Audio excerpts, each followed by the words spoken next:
చాలా గొప్ప యుద్ధం చేశాడు భగదత్తుడు కురుక్షేత్రంలో. చేసి చేసి చిట్ట చివరికి అర్జునుడితో యుద్ధం జరుగుతుండగా ఒళ్ళు మరిచిపోయినటువంటి వాడై ఎలా అయినా అర్జునుడిని మట్టు పెట్టాలన్న కోరికతో ఆ వైష్ణవాస్త్రాన్ని తీసి అర్జునుడి మీదకి ప్రయోగించాడు. యథార్థమునకు ఆ వైష్ణవాస్త్రం చేత నిగ్రహింపబడాలి. కానీ అది ప్రయోగించినప్పుడు కృష్ణుడు తాను తోలుతున్న గుర్రాల యొక్క పగ్గాలు వదిలేసి వెనక్కి తిరిగి గభాన అర్జునుడిని కౌగిలించుకున్నాడు. ఆయన చేతి బాణములు వెయ్యడానికి అవకాశం లేకుండా కౌగిలించుకుంటే భగదత్తుడు విడిచిపెట్టినటువంటి వైష్ణవాస్త్రం వచ్చి శ్రీకృష్ణ పరమాత్మ మెడలో వేసుకున్న వైజయంతి మాల యందు ఐక్యమైపోయాడు. ఐక్యమైపోగానే అర్జునుడు ప్రయోగించిన బాణ పరంపరలు కుంభస్థలంలో తగిలి సుప్రతీతమనేటటువంటి ఏనుగు మరణించింది. భగదత్తుడు కూడా బాణ పరంపరల చేత మరణించాడు. భగవంతుణ్ణి నమ్ముకున్నటువంటి వాళ్ళని ఎంత కష్టం నుంచైనా ఎంత ఆశ్చర్యకరంగా ఆయన రక్షించగలడు. భగవంతుని యొక్క రక్షణ శక్తి ఎంత గొప్పది అన్నది చెప్పడానికి ప్రతీక భగదత్తోపాఖ్యానం. ఆదివరాహమూర్తి భూదేవిని పైకెత్తినప్పుడు ఆయన యొక్క స్పర్శ వలన భూదేవికి కుమారుడు కలిగాడు.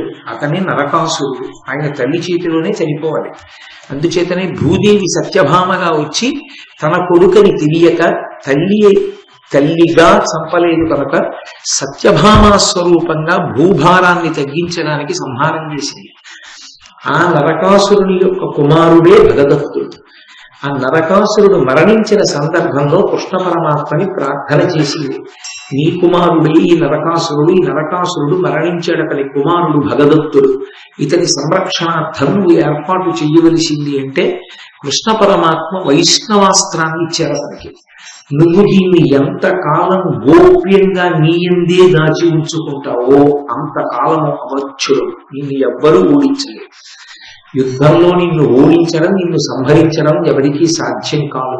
ఎప్పుడు నువ్వు ఆ వైష్ణవాస్త్రాన్ని బయటికి తీసి విడిచిపెట్టేస్తావో, దానికి దూరం అయిపోతావో, ఆనాడు నీకు మరణం అన్నాడు. చాలా గొప్ప యుద్ధం చేశాడు భగదత్తుడు కురుక్షేత్రంలో. చేసి చేసి చిట్ట చివరికి అర్జునుడితో యుద్ధం జరుగుతుండగా ఒళ్ళు మరిచిపోయినటువంటి వాడై ఎలా అయినా అర్జునుడిని మట్టు పెట్టాలన్న కోరికతో ఆ వైష్ణవాస్త్రాన్ని తీసి అర్జునుడి మీదకి ప్రయోగించాడు. యథార్థమునకు ఆ వైష్ణవాస్త్రం చేత నిగ్రహింపబడాలి. కానీ అది ప్రయోగించినప్పుడు కృష్ణుడు తాను తోలుతున్న గుర్రాల యొక్క పగ్గాలు వదిలేసి వెనక్కి తిరిగి గభాన అర్జునుడిని కౌగిలించుకున్నాడు. ఆయన చేతి బాణములు వెయ్యడానికి అవకాశం లేకుండా కౌగిలించుకుంటే భగదత్తుడు విడిచిపెట్టినటువంటి వైష్ణవాస్త్రం వచ్చి శ్రీకృష్ణ పరమాత్మ మెడలో వేసుకున్న వైజయంతి మాల యందు ఐక్యమైపోయాడు. ఐక్యమైపోగానే అర్జునుడు ప్రయోగించిన బాణ పరంపరలు కుంభస్థలంలో తగిలి సుప్రతీతమనేటటువంటి ఏనుగు మరణించింది. భగదత్తుడు కూడా బాణ పరంపరల చేత మరణించాడు. భగవంతుణ్ణి నమ్ముకున్నటువంటి వాళ్ళని ఎంత కష్టం నుంచైనా ఎంత ఆశ్చర్యకరంగా ఆయన రక్షించగలడు. భగవంతుని యొక్క రక్షణ శక్తి ఎంత గొప్పది అన్నది చెప్పడానికి ప్రతీక భగదత్తోపాఖ్యానం. అటువంటి భగదత్తుడు 8 రోజుల పాటు అర్జునుడితో యుద్ధం చేశాడు. ఆ ఉత్తర దిక్కుకు వెళ్ళినప్పుడు బహుశా భగదత్తుని యొక్క శక్తి, భగదత్తుడు ఉత్తర దిక్కునున్నాడన్న విషయాన్ని లెక్కలోకి తీసుకునే ధర్మరాజు గారు అర్జునుడిని ఉత్తర దిక్కుకు పంపారు. 8 రోజులు అయిన తర్వాత భగదత్తుడు వశుడయ్యాడు. అయిన తరువాత ఆయన దగ్గర రత్నములు వజ్రములు కానుకలుగా స్వీకరించి అక్కడ నుండి మళ్ళీ బయలుదేరి ముందుకు వెళ్ళిపోయాడు. వెళ్ళి అంతర్గిరి, బహిర్గిరి, ఉపగిరి, ఉలూక దేశాధిపతి, దేవప్రస్థరాజు, విశ్వదశ్వుడు, పార్వతీయులు, బర్బర, శబర, తురుష్క, మాళవ, పౌండ్ర, కాశ్మీర, హాటక దేశాలు, ఉత్తర కురు దేశాలు జయించి ధనరాశులు, బంగారం, రత్నాలు, వాహనాలు, గుర్రాలు, ఏనుగులు, పక్షుల రంగు కలిగినవి, కోయిల రంగు కలిగినవి, అనేక రకమైనటువంటి రంగులు కలిగినటువంటి గుర్రాల్ని, ఏనుగుల్ని, అపారమైనటువంటి ఐశ్వర్యాన్ని, ధనకనక వస్తు వాహనాల్ని అన్నిటినీ తీసుకొని ఉత్తర దిక్కుని, ఉత్తర కురుపాంచాల దేశముల వరకు జయించినటువంటి వాడై అర్జునుడు తిరిగి ఇంద్రప్రస్థాన్ని చేరుకున్నాడు. చాలా సంతోషించాడు ధర్మరాజు గారు. ఉత్తర దిక్కును మనని ఎదిరించి నిలబడగలిగినటువంటి వాడు లేడు. కాబట్టి ఇప్పుడు ఉత్తర దిక్కంతా తనకి వశమైంది. ఇక పూర్వ దిక్కుకి అంటే తూర్పు దిక్కుకి వెళ్ళినటువంటి వాడు భీమసేనుడు. ఆయన పాంచాలరాజు యొక్క పూజలు అందుకున్నవాడై విదేహరాజు జనకుణ్ణి జయించాడు. విదేహరాజు రామాయణ కాలం నుంచి దాన్ని పరిపాలించిన వారందరి పేర్లు జనకులే. అప్పుడు ఉన్నటువంటి విదేహరాజు పేరు కూడా జనకుడే. ఆ జనకుణ్ణి జయించి తరువాత దశార్ణపతి అయినటువంటి సుధన్వునితో మహాయుద్ధం చేసి అతని యొక్క పరాక్రమాన్ని మెచ్చుకుని ఆ సుధన్వుణ్ణి తనకి సైన్యాధిపతిగా చేసుకున్నాడు. అది ఒక గొప్ప విశేషం. అవతల వారిలో ఉండేటటువంటి పరాక్రమాన్ని మెచ్చి తనకి వశువుని చేసుకుని భవిష్యత్తులో తన గెలుపుకి ఆయన్ని సాధనంగా వాడుకోవడం. అటువంటి సుధన్వుణ్ణి భీమసేనుడు తనకి సైన్యాధిపతిగా చేసుకుని అశ్వమేధం చేసినటువంటి రాజు రోచమానుని యొక్క తమ్ములను ఓడించి చేది రాజ్యంలో ప్రవేశించాడు. ఆ చేది రాజ్యాన్ని పరిపాలిస్తున్నటువంటి వాడు శిశుపాలుడు. ఈ శిశుపాలుడు శ్రీకృష్ణుడికి బద్ధశత్రువు. కానీ ఆయనకి ఆ పాటికి ఎందుకో పాండవులతో విరోధించాలనేటటువంటి కోరిక పుట్టలేదు. ఆయన ఎంతో సంతోషంగా ఆ వచ్చినటువంటి భీమసేనుడికి ఆ స్వాగతం పలికి అనేకమైనటువంటి ధనరాశులు ఇచ్చి ధర్మరాజు గారు చేసేటటువంటి రాజసూయ మహాయాగానికి నేను కూడా తరలి వస్తాను అని చెప్పాడు. అతని అతి ప్రతాపుని నిలాత్మజు గణవచ్చి చేది భూపతి శిశుపాలుడెంతయును భక్తిపరుండయి రాజసూయ ఉన్నతి నొరరింపనున్న యమనందనయత్నమిరింగి రత్నశోభిత ధనరాసులిచ్చ కడుప్రీతి సమన్వితుడై ముదంబునన్. పరమ సంతోషంతో ధర్మరాజు గారు రాజసూయ మహాయాగం చేస్తున్నాడన్న విషయాన్ని తెలుసుకున్నటువంటి వాడై అనేకమైనటువంటి ధనరాశులిచ్చి భీమసేనుణ్ణి స్వాగతించి సత్కరించి పంపించాడు. అంటే అప్పటి వరకు శిశుపాలుడికి ధర్మరాజు గారు చేస్తున్నటువంటి రాజసూయ మహాయాగమనందు వ్యతిరేకత ఏమీ లేదు. భీమసేనుడితో యుద్ధం చెయ్యలేదు సరికదా, స్వాగతించాడు. కానీ శ్రీకృష్ణ పరమాత్మకి అగ్రపూజ జరిగితే మాత్రం ఆయన అంగీకరించారు. అక్కడ తిరగబడి శ్రీకృష్ణ పరమాత్మ చేతిలో మరణిస్తాడు. అక్కడ వరకు చాలా సహకరించాడు, తప్పకుండా నేను కూడా యాగానికి వస్తానన్నాడు. సరే, తూర్పు దిక్కున ఉన్నటువంటి రాజులందరినీ జయించినటువంటి వాడై భీమసేనుడు తిరిగి ఇంద్రప్రస్థాన్ని చేరుకున్నాడు. పరమ సంతోషాన్ని పొందాడు ధర్మరాజు. ఉత్తర దిక్కున ఉన్న రాజులు వశమయ్యారు, తూర్పు దిక్కునున్న రాజులు వశమయ్యారు. ఇక దక్షిణ దిక్కు పశ్చిమ దిక్కు మిగిలే. సహదేవుడు దక్షిణ దిక్కుకి వెళ్ళాడు.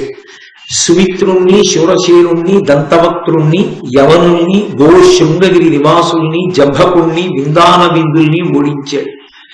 మాహిష్మతీపురాన్ని పరిపాలించేటటువంటి నీలుడు అనేటటువంటి ఒక మహారాజు మీద యుద్ధానికి వెళ్ళాడు. ఆ నీలుడు అంగీకరించలేదు. ధర్మరాజు గారి యొక్క సార్వభౌమ పదవిని అంగీకరించడానికి తిరస్కరించాడు. తిరస్కరించి భీమసేనుడు ఆయన ఈ సహదేవుడితో యుద్ధానికి వచ్చాడు. సహదేవుడికి ఆయనకి యుద్ధం జరుగుతుండగా ఒక ఆశ్చర్యకరమైన సంఘటన జరిగింది. అగ్నిదేవుడు అకస్మాత్తుగా సహదేవుని యొక్క సైన్యాలన్నిటినీ చుట్టుముట్టి కాల్చడం మొదలుపెట్టాడు. అగ్నిహోత్రుడు నాకు శత్రుస్వరూపంలో నిలబడి ఎందుకు కాల్చేస్తున్నాడు అని ఆలోచించాడు.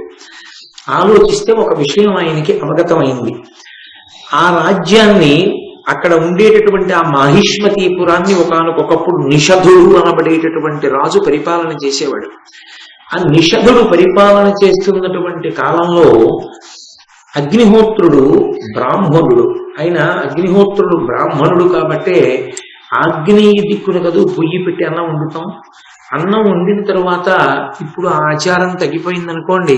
పూర్వం ఇంట ఒక్క బ్రాహ్మణుడైనా భోజనం చేస్తే ఆ బ్రాహ్మణోచ్ఛిష్టం తినడం మంచిదని అగ్నిహోత్రుడి కన్నా కూడా చక్కటి బ్రాహ్మణుడు ఎక్కడ దొరుకుతాడని వంటంతా అయిపోయి గిన్నె దింపిన తరువాత పైన ఉన్న 4 మెతుకులు తీసి నీటి చుక్క వేసి ఆ పొయ్యిలో వేసి అగ్నిహోత్రుడికి నమస్కారం చేసి కట్టెలు కిందకి జార్చేసేవాడు.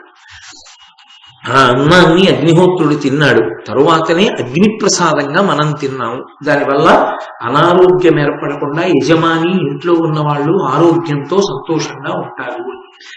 పూర్వం అలా చేసేవారు, అందుకే అంత సంతోషంగా ఉండేవారు. మధుమేహ వ్యాధి ఇంత ప్రబలంగా అప్పుడు ఉండేది కాదు అందుకు బహుశా. కాబట్టి సహదేవుని అక్కడ బ్రాహ్మణ స్వరూపంగానే అగ్నిహోత్రుడు వేదాధ్యయనం చేస్తున్నాడు. ఆ వేదాధ్యయనం చేసేటటువంటి రోజుల్లో ఒక విచిత్రమైన స్థితి కలిగింది. మీరు తొందరపడి నిర్ణయాలకు వచ్చేయకండి. మహాభారతం ధర్మ సూక్ష్మ సమన్వయమై ఉంటుంది. ఆయన అక్కడ ఉండగా అగ్నిహోత్రుడు ఒక పరకాంతా సంగమం చేశాడు. ఆ పరకాంతా సంగమం చేస్తే చదువుకుంటున్నటువంటి బ్రాహ్మణుడు పరకాంతా సంగమం చేశాడని తెలుసుకున్నటువంటి రాజు నిషధుడు అగ్నిహోత్రుడిని సభకి పిలిపించి శిక్షించబోయాడు. పొగలు వెలిగక్కుతూ పెద్ద పెద్ద జ్వాలలతో అగ్ని తన స్వరూపాన్ని చూపించాడు. చూపిస్తే ఆయన భయపడ్డాడు నిషధుడు. అమ్మో, వచ్చిన వాడు అగ్నిహోత్రుడు, ఈయన్ని నేను శిక్షించడం ఏమిటి, దిక్పాలకుడు, ఆయన్ని నేను శిక్షించకూడదని వెంటనే ఆయనకి నమస్కారం చేసి క్షమాపణ అభ్యర్థించాడు. అగ్నిహోత్రుడు ప్రసన్నుడై, బ్రాహ్మణుడి కోపం ఎంతసేపు ఉంటుంది, తాటాకుమంట. ఆయన వెంటనే ప్రసన్నుడై అన్నాడు, ఏదైనా వరం కోరుకోమన్నాడు. ఈ పురంబు జయింపంగ ఎవ్వరేని బొత్తు రుద్ధకులయ్యి శత్రువరులు వారు దర్ప మీది నీచేత దగ్ధులై విహీనులు ఉన్నట్లుగా వరమిమ్ము నాకు. ఎవరైనా సరే నేను పరిపాలన చేసేటటువంటి ఈ మాహిష్మతీపురం మీదకి దండయాత్రకు వస్తే నువ్వు మా పలుకున యుద్ధం చేస్తూ ఉండాలి. నువ్వు యుద్ధంలో అగ్నిహోత్రుడు కనపడి శత్రు సైన్యాన్ని కాలుస్తూ ఉండాలి. మాకు అటువంటి వరం ఇమ్మని అడిగాడు. నిషధునికి వరం ఇచ్చాడు అగ్నిహోత్రుడు. నీ రాజ్యాన్ని నేను కాపు కాస్తాను, కానీ నేను నిన్ను ఒక ఆజ్ఞ చేస్తున్నాను. ఏమి ఆ ఆజ్ఞ అంటే, మీరు ధర్మ సూక్ష్మాన్ని జాగ్రత్తగా అర్థం చేసుకోవాలి. ఆచారము అనేటటువంటిది ధర్మము అన్న మాటకు అర్థం ఏంటంటే, ధ్రియతేవా జనైరితి ధర్మం, జనుల చేత పట్టుకోబడినది. ధర్మము దేశము కాలము ఈ రెండిటి మీద ఆధారపడుతుంది. అందుకే దేశకాలములకు కట్టుబడి ఉంటుంది తప్ప అన్ని వేళలా ధర్మము ఒకేలా ఉండే అవకాశం ఉండదు.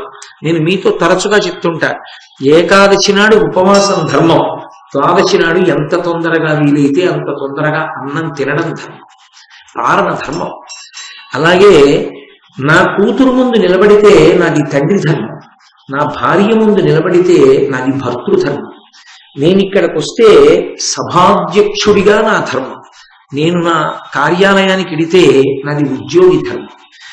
ఇక్కడ శివాలయంలో అభిషేకం చేస్తే పైన వస్త్రం లేకుండా అభిషేకం చేస్తారు. అదే ఉత్తర భారతం విడితే పైన స్వెట్టర్ వేసుకుని అభిషేకం చేస్తారు. అక్కడ ఉన్న దేశంలో పైన చొక్కా బనీను తీసి ఉత్తరీయం తీసి నడువు కట్టుకుని అభిషేకం చేయడం కాలమునందు 365 రోజులు సంభవం అయ్యే విషయం కాదు. ఎక్కడ మనుష్య ఉపాధి నిలబడలేదో అసలు వాతావరణానికి, అక్కడ శాస్త్రం మినహాయింపు కల్పిస్తుంది. అందుకే ధర్మము దేశము మీద కాలము మీద ఆధారపడి ఉంటుంది. అందుకే ధర్మం మారుతుంది. ధర్మం అన్ని వేళలా ఒక్కలా ఉండదు. మీరిక్కడ కూర్చునున్నాను, మీకు ఉపన్యాసం చెప్తున్నప్పుడు అగ్రాసనం మీద కూర్చుని ఉండడం నాకు హక్కు, నా ధర్మం. నేను ఈ సభలో ఇలా మాట్లాడుతుండగా మా గురువు గారు కనపడ్డారనుకోండి సభలో, ఉత్తర క్షణంలో నేను ఈ పుస్తకాన్ని విడిచిపెట్టేసి కిందకి దిగి వెళ్ళి మా గురువు గారి పాదాల మీద పడి సాష్టాంగ నమస్కారం చెయ్యాలి. అప్పుడు అది నా ధర్మం. గురువు గారు సభలో కనపడినా కూడా నేను అలాగే కూర్చుని ఉపన్యాసం చెప్పకూడదు. గురువు పరబ్రహ్మస్వరూపుడు. గురువు కనపడితే తిరిగి నమస్కరించవలసిందే. గురువు గురువే. అందుకే ధర్మం మారుతూ ఉంటుంది. భగవంతుని యొక్క సృష్టి యందు ఒక్క మాహిష్మతీపురంలో ఉండేటటువంటి స్త్రీల యందు ఒక విచిత్రమైనటువంటి లక్షణము ఏర్పడింది. ఈశ్వరుని యొక్క సృష్టిలోనే ఒక చోట చలి ఎక్కువ, ఒక చోట వేడి ఎక్కువ ఉన్నట్టే అక్కడ ఉండేటటువంటి స్త్రీలు మనోజరాగిణులు అన్నారు. మనోజుడు అంటే మనసు నుండి పుట్టినటువంటి వాడు, విష్ణువు యొక్క మనసు నుండి పుట్టినవాడు కాబట్టి ఆయనకి మన్మధుడు. వాళ్ళు మన్మధరాగిణులు అంటే చాలా తరచుగా మన్మథ బాణములు పడుతుంటాయి. అందుకని వాళ్ళకి స్వేచ్ఛా విహరణీయుగా ఉండడానికి అవకాశం ఇచ్చారు. వాళ్ళు ఒక్క పతికి కట్టుబడి ఉండవలసినటువంటి అవసరం వాళ్ళకి ఇవ్వలేదు. ఎందుకంటే అది హింస కిందకు వస్తుంది కాబట్టి వాళ్ళకి మినహాయింపు ఇచ్చారు. కాశీలో మంచి శీతాకాలంలో నువ్వు ఇలా అభిషేకం చెయ్యి అని చెప్పి చొక్కా బనీను తీసేసి ఉత్తరీయం నడువు కట్టుకుని అభిషేకం చేయమంటే కొయ్యబారి స్పృహ తప్పి పడిపోయిన వ్యక్తిని హింస చేసినట్టు ఎలా ఉంటుందో, సృష్టి యందు ఆ పట్టణంలో స్త్రీల మనసు యందు ఆ ధర్మం ఉన్నప్పుడు వాళ్ళని నియంత్రించడం ప్రతిబంధకం అవుతుంది కాబట్టి అధర్మం అవుతుంది. అందుకని నేను సంగమించాను తప్ప నేను ధర్మ వ్యతిరేకం చెయ్యలేదు. నీవు కూడా వాళ్ళని అలా శిక్షించడానికి వీల్లేదు. కలిగించి ఈ ఒక్క దేశంలో ఈ ఒక్క పట్టణంలో మాత్రం వాళ్ళ యొక్క స్వేచ్ఛా విహారము వారి పాతివ్రత్యమును బాధించదు, వారికి దోషం అంటదు. కాబట్టి నువ్వు ఈ ధర్మ సూక్ష్మాన్ని అర్థం చేసుకుని ప్రవర్తించాలని నిషధునకు ఆజ్ఞ చేశాడు అగ్నిహోత్రుడు. ఆ కారణం చేత ఆ పట్టణం ఒక్కటే మినహాయింపుతో ఉండిపోయింది. అప్పటి నుంచి అగ్నిహోత్రుడు ఆ పట్టణాన్ని పరిపాలించేటటువంటి రాజు పనుకున యుద్ధం చేస్తాడు ఎవరైనా శత్రువులు వస్తే. అగ్నిహోత్రుడు మన పక్షాన ఉండగా మనకేమి లోటు, సహదేవుణ్ణి ఎదిరిస్తే మాత్రం మన ఎలా జయిస్తాడు అని ఆ పరిపాలన చేసేటటువంటి నీలుడనేటటువంటి రాజు సహదేవునికి వ్యతిరేకంగా యుద్ధం చేశాడు. వెంటనే సహదేవుడు ఈ విషయాన్ని తెలుసుకున్నాడు. అగ్ని చుట్టుముట్టింది. అగ్నిహోత్రుడితో యుద్ధం చేయడం సంభవం కాదు, ఆయన మహానుభావుడు.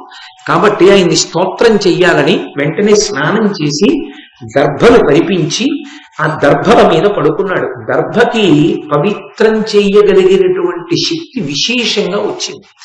దర్భకి ఎందుకు ఆ శక్తి వచ్చింది అంటే, చాలా మంది ఏదో అమృతోత్పాదన సమయంలో ఆ అమృతాపహరణ సమయమునందు కొద్దిగా దాని మీద పడింది ఆ అమృతం, అందుకని వాటికి పవిత్రీకరించగలిగిన శక్తి వచ్చింది అంటారు. కాదు, వేదంలో ఏమనుందంటే నీటికి పవిత్రం చెయ్యగలిగిన శక్తి తనంత తానుగా పరమేశ్వరుడు పెట్టాడు. ఏదైనా ఒక వస్తువు పవిత్రం అవ్వాలి అంటే నీటి స్పర్శ చేత పవిత్రం అవుతుంది. అందుకే చూడండి, పువ్వులు తెచ్చి పూజకు అక్కడ పెట్టుకుంటాం.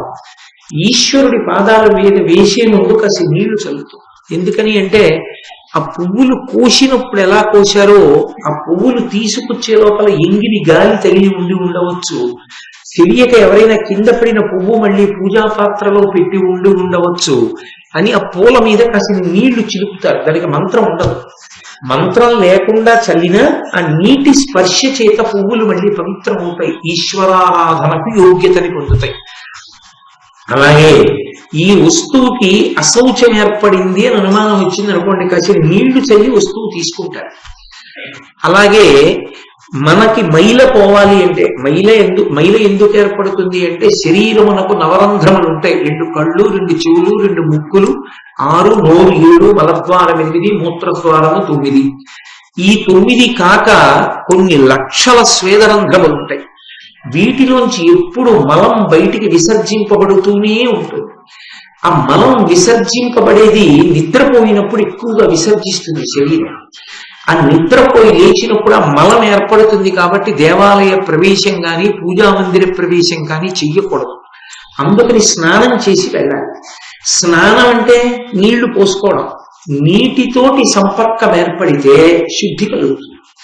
నీటికి పరమేశ్వరుడు తనంత తానుగా ఆ శక్తిని ఇచ్చాడు. నీట మునిగితే స్నానం చేస్తే మైలపోయింది. ఏదో అశౌచం వస్తుంది, ఎవరో ఇంట్లో పెద్దవాళ్ళు జ్ఞాతులు ఎవరో వెళ్ళిపోతారు, ఏ పెద్ద తండ్రి గారో తాతగారో ఎవరో, మాకు అశౌచం తీరిపోయిందండి వాళ్ళతో అంటారు. అశౌచం తీరిపోయింది అని ఎలా తీరిపోయింది? స్నానంతో తీరిపోతుంది. పుణ్యాహవాచనం చేయించామండి అంటారు. నీటిలోకి మంత్రశక్తి చేత ఆ ఈశ్వరానుగ్రహాన్ని కల్పించి ఆ నీటిని చల్లుతారు. చల్లితే విరిగిపోతుంది అశౌచం అంతా. నీటికి ఆ శక్తి ఉంది. ఒకానొకప్పుడు దేవేంద్రుడు యుద్ధం చేసి తన ప్రతిద్వందిని పడగొట్టాడు. ఆయన నీటిలో పడిపోతున్నాడు. పడిపోతుంటే ఆయన శవం నీటిలో పడుతోందని నీళ్లకి పవిత్రించగలిగినటువంటి శక్తి నీటిని విడిచి ఒక్క క్షణం పైకి లేచినప్పుడు ఆ నీటి పక్కన దర్భలు పెరిగి ఉన్నాయి. దర్భలంటే గడ్డి పరకలు పెద్ద పెద్ద ఉంటాయి. ఆ దర్భలు ఉన్నాయి. ఇవి ఆ శక్తి వెళ్ళి దర్భల్ని ఆశ్రయించి అప్పటి నుంచి ఆ దర్భలకి పవిత్రీకరించగలిగినటువంటి శక్తి వచ్చేసింది. అవి దేన్నైనా పవిత్రంగా ఉంచుతాయి. అందుకని గ్రహణ సమయంలో నిలవ ఉన్న పదార్థాల్లో దర్భ వేస్తారు. పూజా సమయమునందు దర్భాసనం మీద కూర్చోవడం చాలా చాలా ఉత్కృష్టమైనటువంటి విశేషం. దర్భాసనం మీద కూర్చుని పూజ చేసుకుంటే చాలా పవిత్రమైనటువంటి స్థితి కలిగి దాని వలన మనోలయం అవుతుంది. తొందరగా భగవంతుని యందు మనసు నిలబడుతుంది. భోజనం చేసేటప్పుడు మాత్రం దర్భాసనం వాడకూడదు, నిషిద్ధం. సరే, అందుచేత ఆ అగ్నిహోత్రుడు సైన్యాన్ని చుట్టుముట్టిన కారణం చేత సహదేవుడు స్నానం చేసి దర్భలు పరిపించుకుని దాని మీద పడుకున్నాడు. పడుకుని అతి పవిత్రమైనటువంటి దర్భల మీద పడుకుని ఆయన్ని స్తోత్రం చేశాడు. అగ్ని సూక్తములు అంటారు. ఇవి ఖాండవన దహనంలో పక్షులు చేశాయి, మళ్ళీ ఇవి చేశాయి. అగ్ని సంబంధమైనటువంటి ప్రమాదములు పొటమరించే చోట ఇటువంటి పద్యాలు చదివినా, ఇటువంటి పద్యాలు చదువుతున్నా, అందుకే మహాభారత శ్రవణం చేయడం, మహాభారత ప్రవచనం చేయడం, కనీసంలో కనీసం ప్రవచనం చేయకపోయినా మహాభారతాన్ని కనీసం చదవడం అన్నది రావడానికి కారణం ఏమిటి అంటే, ఇటువంటి పద్యాలు ఉంటాయి కాబట్టి వీటిని చదివినంత మాత్రం చేత దేవతలు ప్రసన్నులవుతారు. ప్రసన్నులై అగ్ని ప్రమాదములు నివారింపబడి జనులు సంతోషంగా ఉంటారు. నీతదగ్ధంబులి నిఖిల వేదంబులు వర్తిల్లు లోక పవనములగుచు పావనంబులలోన పావనుండవ నీవ యజ్ఞంబులను నీవ హవ్యవాహ ధర్మనిత్యుండైన ధర్మజుగావించు క్రతువు భవత్ప్రీతికరము కాదే దానికి విఘ్నంబు తలచుట ధర్మవే వరద వైశ్వానర వాయుమిత్ర అనిన అగ్నిదేవుడతనికి సంప్రీతుడయి తదీయ సేనకగ్నిభయము బాచే దాని ఎరిగి భక్తుడై నీలుండు కౌరవేంద్రునుచు కానవచ్చే. ఆ దర్భల మీద పడుకున్నటువంటి ఆ సహదేవుడు అగ్నిహోత్రుణ్ణి అగ్ని సూక్తములతో ప్రార్థన చేశాడు. భట్టారక అయర్ భట్టారక అంటే పూజనీయుడు అని, లలితాపరా భట్టారిక అంటే పూజింపదగిన తల్లి, శృంగార భట్టారక కాళిదాస మహాకవి, క్రోధ భట్టారక దుర్వాసో మహర్షి, నన్నయ్య భట్టారకుడు పూజింపదగినవాడు. సంస్కృతంలో అంత అద్భుతమైనటువంటి విషయాన్ని తెలుగు భాషకే గౌరవాన్ని తీసుకొచ్చిన మహాపురుషులు వారు. కాబట్టి ఆయన నీతదగ్ధంబులై నిఖిల వేదంబులు వర్తిల్లు లోక పవనములగుచు, ఓ అగ్నిహోత్రుడా, వేదముల యొక్క స్వరూపము, వేదములు ఈ లోకానికంతటికి అనుగ్రహించడము నీ ద్వారానే జరుగుతూ ఉంటుంది. ఆయనకి జాతవేదుడు అని పేరు. అటువంటి నీ ముఖంగా ఆ హవిస్సులన్నీ ఇస్తే దేవతలకు అందుతుంటాయి. స్వధాకారంతో మంత్రం చెప్పి ఇస్తే నీ ముఖంగా పితృదేవతలకు అందుతాయి. అసలు వేదము వలన ప్రయోజనమన్నది కలగడానికి కారణం నువ్వే. వేదమే నీ స్వరూపమై ఉన్నది. అంతటి మహానుభావుడు నువ్వు. పావనంబులలోన పావనుండవు నీవ. ప్రపంచంలో పవిత్రమైన వస్తువులు అన్న వాటిని లెక్క పెట్టడం మొదలు పెడితే ఎప్పుడూ పవిత్రమైంది ఏదైనా ఉంటే అగ్నిహోత్రం ఒక్కటే. అంత పవిత్రం చెయ్యగలిగినటువంటి నీరు కూడా ఒక్కొక్కచో వృధ నీరు అంటారు, ఉప్ప నీరు అంటారు. కానీ అగ్ని శవాన్ని కాలుస్తున్నా సరే, శవాన్ని కాలుస్తూ పైకి లేచినటువంటి అగ్నిహోత్రం అపవిత్రమేం కాదు. అప్పుడు కూడా అది పవిత్రమే. ఎందుకో తెలుసా? ఎందుకు పవిత్రమో తెలుసా? శవాన్ని కాల్చుతున్న అగ్ని అప్పుడు అది హవిస్సుని తీసుకెడుతోంది. బ్రతికుండగా స్వాహ అంటూ చెరువు అంటారు. ఆ పదార్థాన్ని వేస్తే దేవతలకు ఎలా పట్టుకెడుతుందో, కొడుకు తండ్రి శరీరం పడిపోయిన తరువాత, తండ్రి మరణించిన తరువాత తండ్రి శరీరాన్ని పట్టుకెళ్లి అగ్నిహోత్రుణ్ణి ప్రార్థన చేస్తాడు చితి మీద పెట్టే ముందు. మా నాన్నగారు బ్రతికున్నంత కాలము నిన్ను ఆరాధించారు, మా నాన్నగారు ఆఖరి ఊపిరి వరకు నిన్ను గౌరవించారు, నిన్ను ప్రార్థన చేశారు. మా నాన్నగారు శరీరం విడిచిపెట్టేశారు. ఈ మా నాన్నగారి శరీరాన్ని పంచభూతాల్లోకి తీసుకెళ్ళిపో. ఇందులో ఉన్న పృథివిని పృథివిలోకి, వాయువుని వాయువులోకి, అగ్నిని అగ్నిలోకి, నీటిని నీటిలోకి, ఆకాశాన్ని ఆకాశంలోకి కలిపి. అలా కలిపేటప్పుడు మా నాన్నగారి శరీరాన్ని కాల్చక, ఉడికించక, అప్పుడప్పుడు కాల్చక బాధ పెట్టకు సుమా. భగ్గున కాల్చి హవిస్సుని వెంటనే దేవతలకు పట్టుకెళ్ళిచ్చి దాని వలన మా నాన్న కృతార్థుడవుతాడని అగ్నిని ప్రార్థన చేస్తాడు. అగ్నిలో వేయబడిన శవముగా వేయడు కొడుకు, దాన్ని హవిస్సుగా వేస్తాడు. బ్రతికున్నంత కాలం ఆయన హవిస్సు వేశాడు. ఆయన శరీరం పడిపోయాక ఆ శరీరాన్ని హవిస్సుగా మారుస్తాడు కొడుకు. అందుకే దానికి శవదహనం అనరు, అంత్యేష్ఠి దాని పేరు. ఇష్టి అంటే ఇష్టింతేహం కరిష్యామి పుత్రీయాం పుత్రకారణాత్ అధర్వ శిరస ప్రోక్తై మంత్రై సిద్ధాం విధానత అంటాడు దశరథ మహారాజు గారు ఋష్యశృంగుడు శ్రీరామాయణంలో. ఇష్టిం తేహం కరిష్యామి. ఇష్టి అంటే కామితార్థములను ఇస్తుంది. అగ్నిలో హవిస్సుని వేసి కోరికలు తీర్చుకునే ప్రక్రియకి ఇష్టి అని పేరు. అంత్యేష్టి. ఇక ఆయన చేసేది ఉండదు, ఇక ఆయన కదలలేడు. అందుకని ఆయననే హవిస్సుగా అగ్నిహోత్రంలో వేస్తాడు. అలా వేసి పంపుతాడు కాబట్టే మా నాన్నగారని ప్రేమతో చెప్పి అగ్నిహోత్రుని ఎందుకు వ్రీలుస్తాడు కాబట్టే కొడుకు ఉండాలి అని కోరుకుంటాడు. అది చెయ్యకుండా తండ్రి శరీరం వెళ్ళిపోయిన తరువాత కూడా ఐస్లో 3 రోజులు ఉండేటట్టుగా నాకెందుకు వదిలిపెట్టేశాడు. కాబట్టి అటువంటి భ్రష్ట కొడుకులు పుట్టాలని కోరుకోకూడదు. కొడుకు అంటే పక్క నుండి అంత్యేష్టి సంస్కారానికి శరీరం అయిపోయిన తర్వాత అగ్నిహోత్రుడికి అందించిన వాడు కొడుకు, లేనినాడు ఎందుకు ఆ కొడుకు. కాబట్టి పావనంబులలోన పావనుండవు నీవ. అసలు నీకు అపవిత్రంగా ఉన్నావు నువ్వు అని చెప్పడం కుదరదు. అగ్ని దేనిని కాలుస్తుండనివ్వండి, అది పవిత్రమే.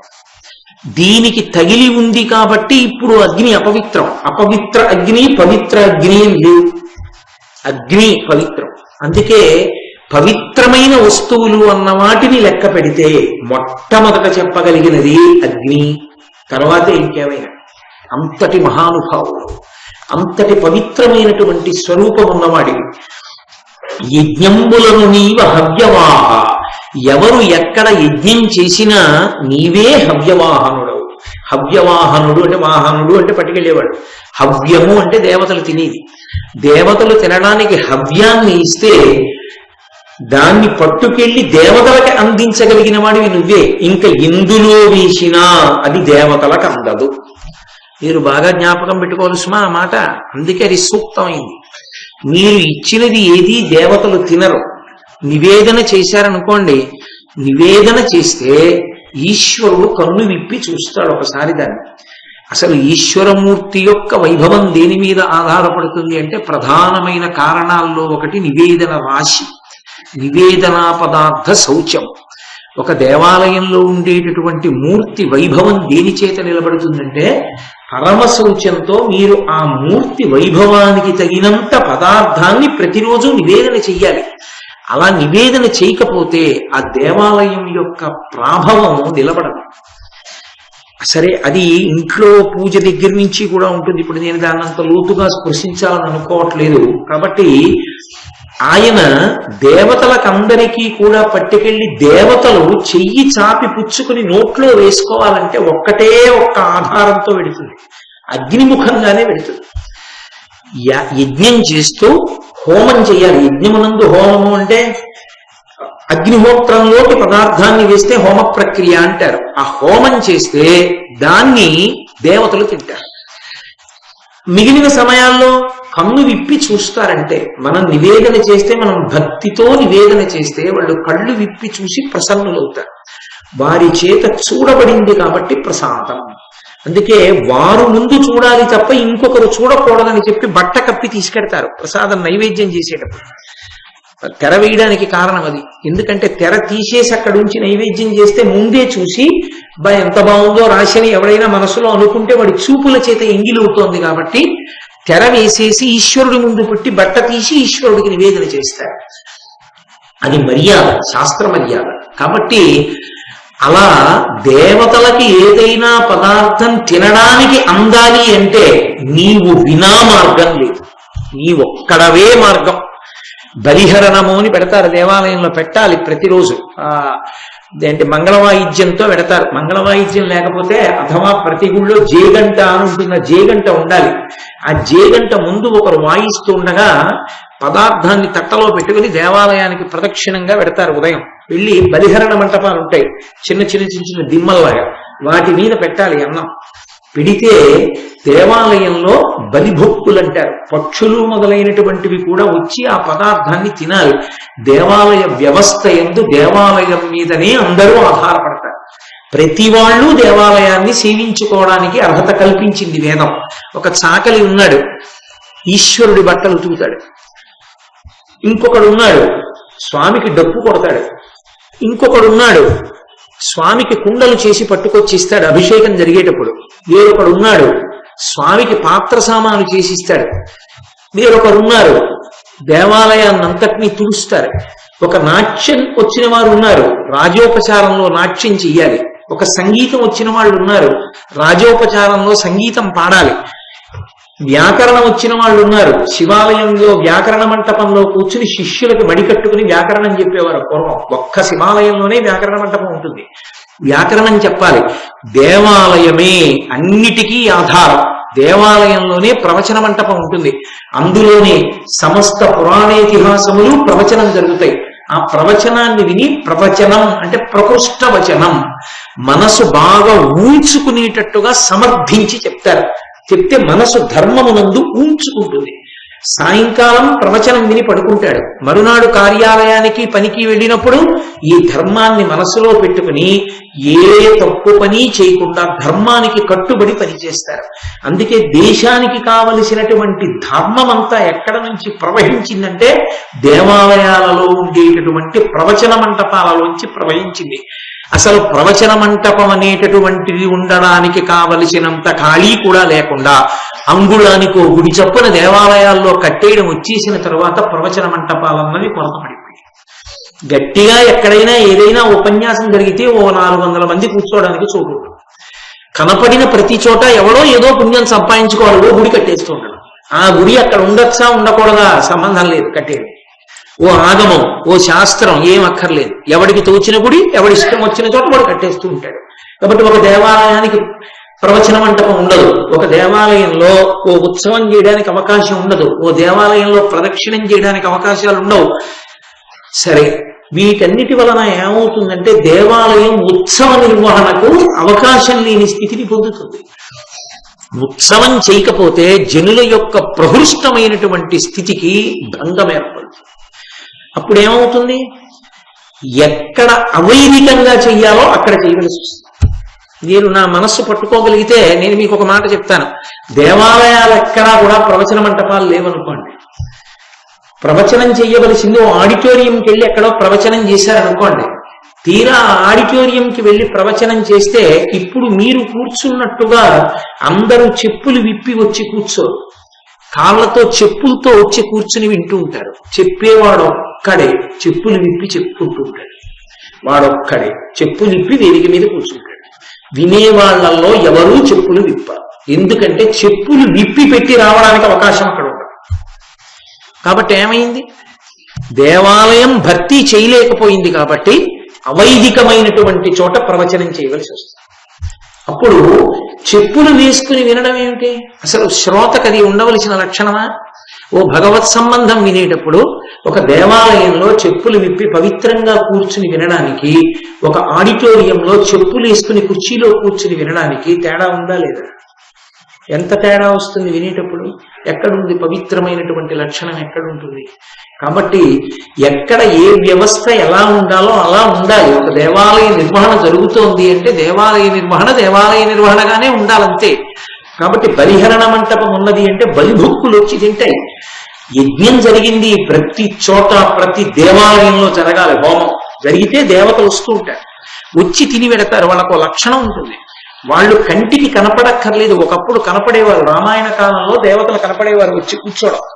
ఇప్పుడు వస్తారు, స్వాహాకారం చెప్తే వాళ్ళు వస్తారు తినడానికి. మన కంటికి ఆ శక్తి లేదు, చూడగలిగిన శక్తి, ఎందుకంటే అనుష్ఠాన బలం లేక పోగొట్టుకున్నాం. అలా పోగొట్టుకున్నాం కాబట్టి మనకి తెలియదు.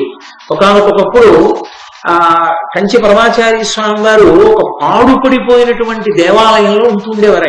ఆయన పాదయాత్రగా వెళ్ళిపోతూ పాడుపడిపోయిన గుళ్ళల్లో ఉంటుండేవారు. ఆయన ఒక పాడుపడిపోయిన దేవాలయంలో ఉన్నారు. నాకు అత్యంత ఆత్మీయులు, చాలా మహానుభావులు. ఆ శ్రీశైలంలో కంచికామ కోటిపీఠ నిర్వాహకులు సముద్రాల కృష్ణమూర్తి గారని, వారు ఆయన్ని దర్శనం చేయడానికి వెళ్ళేటప్పటికీ అంతకు ముందే ఒక ఆశ్చర్యకరమైన సంఘటన జరిగింది. నిశ్శబ్దంగా కూర్చున్నటువంటి స్వామివారు అకస్మాత్తుగా లేచి నిలబడి దండ విన్యాసం అంటారు, దండి సన్యాసి అంటే సత్యదండాన్ని చేతితో పట్టుకున్న వాళ్ళు ఆ దండ సహితంగా నమస్కారం చేస్తారు పెద్దలు కనపడితే. పరమాచార్య ఎవరికీ చేసేవారు కాదు. ఎందుకు చేసేవారు కాదంటే అహంకారం కాదు, అందరూ దండం చేతిలో ఉన్న సన్యాసికి చెయ్యాలి. దండం చేతిలో ఉన్న సన్యాసి ఎవరికి చెయ్యాలి అంటే ఎక్కువ చాతుర్మాస్యాలు చేసిన వాడికి ఈయన చెయ్యాలి. పరమాచార్య 13వ ఏట సన్యసించారు, 100 సంవత్సరములు జీవించారు అంటే వారు 87 చాతుర్మాస్యములు చేశారు. వారితో సమానంగా చాతుర్మాస్యములు చేసిన సన్యాసి లేరు ఆ రోజుల్లో. అందుకని ఆయన నమస్కరించవలసిన వాడు లేడు. అకస్మాత్తుగా ఆయన లేచి నిలబడి దండ విన్యాసం చేసి నేల మీద పెట్టి నమస్కారం చేశారు.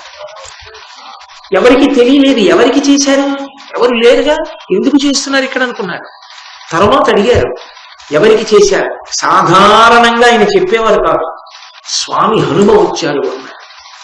ఆయనకి కనపడ్డారు, ఆయన దర్శనం చేసేవారు, ఆయనకి తెలిసేది. ఆయన యొక్క అనుష్ఠాన శక్తి, ఆయన ధర్మం అటువంటిది. వారిని మహారాష్ట్రలో పల్లకీలో తీసుకెళ్తున్నారు. ఆ పల్లకీ మోసేటప్పుడు కూడా తల్లి కామాక్షి తల్లి కామాక్షి అంటూ మొయ్యాలి. ఆ పల్లకీ వెళ్ళిపోతుంటే 2 పక్కల తలుపులు వేసేశారు. ఆయన అకస్మాత్తుగా తలుపు తీసి బోయిని పిలిచి పల్లకీ ఆక్షేమన్నారు. ఆపారు.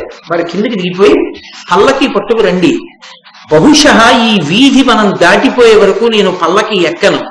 ఈ వీధిలో ఎక్కడో ఎవరో ఒక మహాత్ముడి జననం జరిగింది అని నడుస్తున్నారు. ఏమిటి అకస్మాత్తుగా ఇలా దిగిపోయారని ఆయన చుట్టూ ఉన్న అంతేవాసుల్లో కొంతమంది ఒక్కొక్క ఇంట్లో అడుగుతూ వెళుతున్నారు, ఇక్కడ ఎవరు పుట్టారు, ఇక్కడ ఎవరు పుట్టారు. ఒక ఇంట ఛత్రపతి శివాజీ పుట్టిన ఇల్లు. ఆ ప్రాంతం మీదుగా పరమాచార్య ఇప్పుడు వెళ్ళలా. ఎలా తెలిసింది ఆయనకి? అది వారి అనుష్ఠాన బలం. ఎక్కడ అనుష్ఠాన బలం ఉందో అక్కడ ఆ దివ్య చక్షు ఉంటుంది. ఆ అనుష్ఠాన బలం లేని చోట ఆ దివ్య చక్షు ఎలా ఉంటుంది? ఎలా కనపడతారు? దేవతలు కనపడమంటే కనపడరు, కానీ దేవతలు వస్తారు. దేవతలకు ఒక లక్షణం ఉంటుంది, వాళ్ళు వస్తే కోరిక తీరుస్తారు. వాళ్ళు ఏదో ఒక కోరిక తీర్చకుండా వెళ్ళరు. హోమం జరుగుతుంటే అందుకే యాగశాలకు ప్రదక్షిణం చేస్తారు, దేవతలకు ప్రదక్షిణం అవుతుంది. ఆ హోమ ప్రక్రియ అంత గొప్పది. ఆ హోమం ఎక్కడ జరిగిందో అక్కడ దేవతలు వస్తారు అన్నం తినడానికి. అది పట్టుకెళ్ళడానికి అధికారం ఇంకెవ్వరికీ లేదు. బలిహరణ మంటపం మీద పెడితే బలిభక్తులు తింటాయి, నైవేద్యం పెడితే ఈశ్వరుడు కంటితో చూస్తాడు. హోమం చేస్తే దేవతలు వచ్చి పుచ్చుకుంటారు. ఒక్క హోమ ప్రక్రియలోనే దేవతలు తింటారు. అలా తినేటప్పుడు అగ్ని ఒక్కడే పట్టుకెడతాడు తప్ప పంచభూతములలో ఇంకా ఏదీ కూడా దేవతలకు పట్టుకెళ్ళడానికి సాధనము కాదు.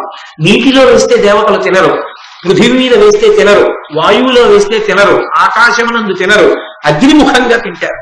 కాబట్టి యజ్ఞంబులను నీవ హవ్యవాహ, యజ్ఞముల యందు నువ్వే హవ్యవాహనుడివి. ధర్మనిత్యుండైన ధర్మజు కావించు క్రతువు భవత్ ప్రీతికరము కాదే. నేను ఎందుకు వచ్చాను? నాకు ఈ నీలుడితో యుద్ధం చేసి ఓడించడం నా కోరిక కాదు. ధర్మరాజు గారు రాజసూయం చేస్తున్నాడు, మీరు ధనరాశులు చెల్లించండి అన్నారు. కానీ ఆయన తిరస్కరించి యుద్ధానికి వచ్చాడు. ధర్మరాజు గారు చేస్తున్నటువంటి రాజసూయ మహాయాగమునందు ఎన్నో హవిస్సులు ఇవ్వబడతాయి, ఎందరో దేవతలకు ఆహారము సమకూర్పబడుతుంది. అంత పెద్ద క్రతువు జరుగుతుంటే హవ్యవాహనుడమైనటువంటి నువ్వు ప్రీతి పొందవద్దా? నువ్వు సహకరించవద్దా? నువ్వే ఈ సైన్యాన్ని కాల్చేస్తే వేదాన్ని నిలబెట్టేదెవరు? అగ్నికార్యాన్ని నిలబెట్టేదెవరు? యజ్ఞయాగాదులను రక్షించేదెవరు? రక్షించవలసిన నువ్వు సైన్యాన్ని భక్షించేస్తావా? కాబట్టి ధర్మనిత్యుండైన ధర్మజు భావించు క్రతువు భవత్ ప్రీతికరము కాదే. దానికి విఘ్నంబు తలచుట ధర్మమే. వరద, వైశ్వానర, వాయుమిత్ర, ఓ వరదుడా వరములిచ్చేవాడా, వైశ్వానరుడా, వాయుమిత్ర, వాయువునకు మిత్రుడైనటువంటి వాడా, అంటే మా అన్నయ్య అయినటువంటి భీమసేనుడి తండ్రి గారికి స్నేహితుడు కనుక నాకు కూడా మా తండ్రి గారి యొక్క స్నేహితుడితో సమానమైన వాడా, కాబట్టి నువ్వు ఇటువంటి పని చెయ్యొచ్చా అనినా అగ్నిదేవుడు తనకి సంప్రీతుడయి వెంటనే అగ్ని సంతోషించాడు. అందుకే సూక్త పఠనము చేత సంతోషిస్తారు దేవతలు, వారి సమగ్ర స్వరూపావిష్కారము జరుగుతుంది. కాబట్టి అందుకే మనం ఏ దేవతని ఆరాధిస్తున్నామో ఆ దేవతాపరమైనటువంటి సూక్తంతోనే చేస్తాం. పురుష సూక్తం, స్త్రీ సూక్తం, నీలా సూక్తం, మన్యు సూక్తం, రుద్ర సూక్తం, భూసూక్తం, ఆ సూక్తమును ఉపయోగిస్తారు. ఆ సూక్తం బాగుగా చెప్పబడినది, అంతకన్నా ఇంకెవరూ చెప్పలేరు, ఋషి చెప్పాడు. కాబట్టి ఆ సూక్తమును పఠిస్తే దేవతలు ఎంతో ప్రసన్నులవుతారు. కాబట్టి అటువంటి వాడివి నా సైన్యానికి అగ్ని భయాన్ని తగ్గించమని అడిగారు. వెంటనే అగ్నిహోత్రుడు చల్లపడి సంప్రీతుడై వెనక్కి వెళ్ళిపోయాడు. నీలుడు చూశాడు, అబ్బో అగ్నిహోత్రుడే ప్రసన్నుడైన నాడు ఈయనతో యుద్ధం చేయడం నాకు సాధ్యం అవుతుందా? సాధ్యం అవదని గబగబా వచ్చి సహదేవుణ్ణి అత్యంత ప్రీతితో ఆహ్వానించి ఆదరించి అనేకమైనటువంటి మణిమాన్యాలనిచ్చి పంపించాడు. సహదేవుడు అలా బయలుదేరి తర్వాత దక్షిణ దిక్కున ఉన్నటువంటి సౌరాష్ట్ర, రుక్మి, భీష్మక, శోత్పాలక, దండక, నిషాద, పురుషాద, ఏకపాద, కాలముఖ, కర్ణ ప్రావరణలు, రామశైల, కోలశైల, తామ్రదీప, పాండ్య, కేరళ, కళింగ, ద్రవిడ, యవన, కారహాటక రాజుల్ని ఓడించి చిట్ట చివర సముద్ర తీరం దగ్గరికి వెళ్ళి ఆ సముద్రంలో ఉంది కాంచనలంక. కాంచనలంకాధిపతి అయినటువంటి విభీషణుని ఉద్దేశించి ప్రకటించాడు. ధర్మరాజు గారు రాజసూయం చేస్తున్నాడు, నువ్వు కూడా రత్నరాసులు ఇవ్వలసింది. చిరంజీవి కనుక ఆ లంకాపట్టణ పరిపాలితుడైనటువంటి విభీషణుడు కూడా సహదేవుడికి అనేకమైనటువంటి కానుకలు పంపించాడు. ఈ కానుకలన్నిటితోటి కలిసి సహదేవుడు దక్షిణ దిక్కునంతటినీ జయించినటువంటి వాడై సంతోషంగా తిరిగి వచ్చేశాడు. ఆ తర్వాత నకులుడు పశ్చిమ దిక్కుకు బయలుదేరాడు.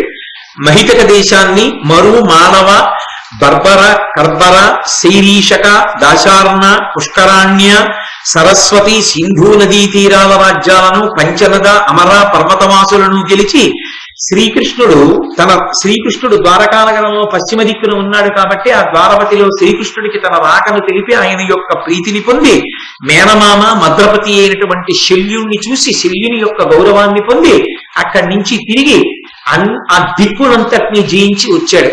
అక్కడతో ఉత్తర దిక్కుకు వెళ్ళినటువంటి అర్జునుడు, తూర్పు దిక్కుకు వెళ్ళినటువంటి భీమసేనుడు, దక్షిణ దిక్కుకు వెళ్ళిన సహదేవుడు, పశ్చిమ దిక్కుకు వెళ్ళినటువంటి నకులుడు, 4 దిక్కుల ఉన్నటువంటి సమస్త సామ్రాజ్యములను గెలిచి ఈ భూమండలానికి అంతటికీ కూడా సార్వభౌముడు ధర్మరాజే అన్న స్థితిని కల్పించి వచ్చారు. ఇప్పుడు తాను ఇన్ని రాజ్యములను గెలిచాడు కనుక పరమ సంతోషంగా ఆ రాజసూయ మహాయాగం చెయ్యడానికి ఆయన ఎంతో సంతోషంగా ప్రారంభం చేసి శ్రీకృష్ణ పరమాత్మకి కబురు చేశారు. రాజసూయ మహాయాగం ప్రారంభమవుతోంది, మీరు ఇచ్చేయవలసింది.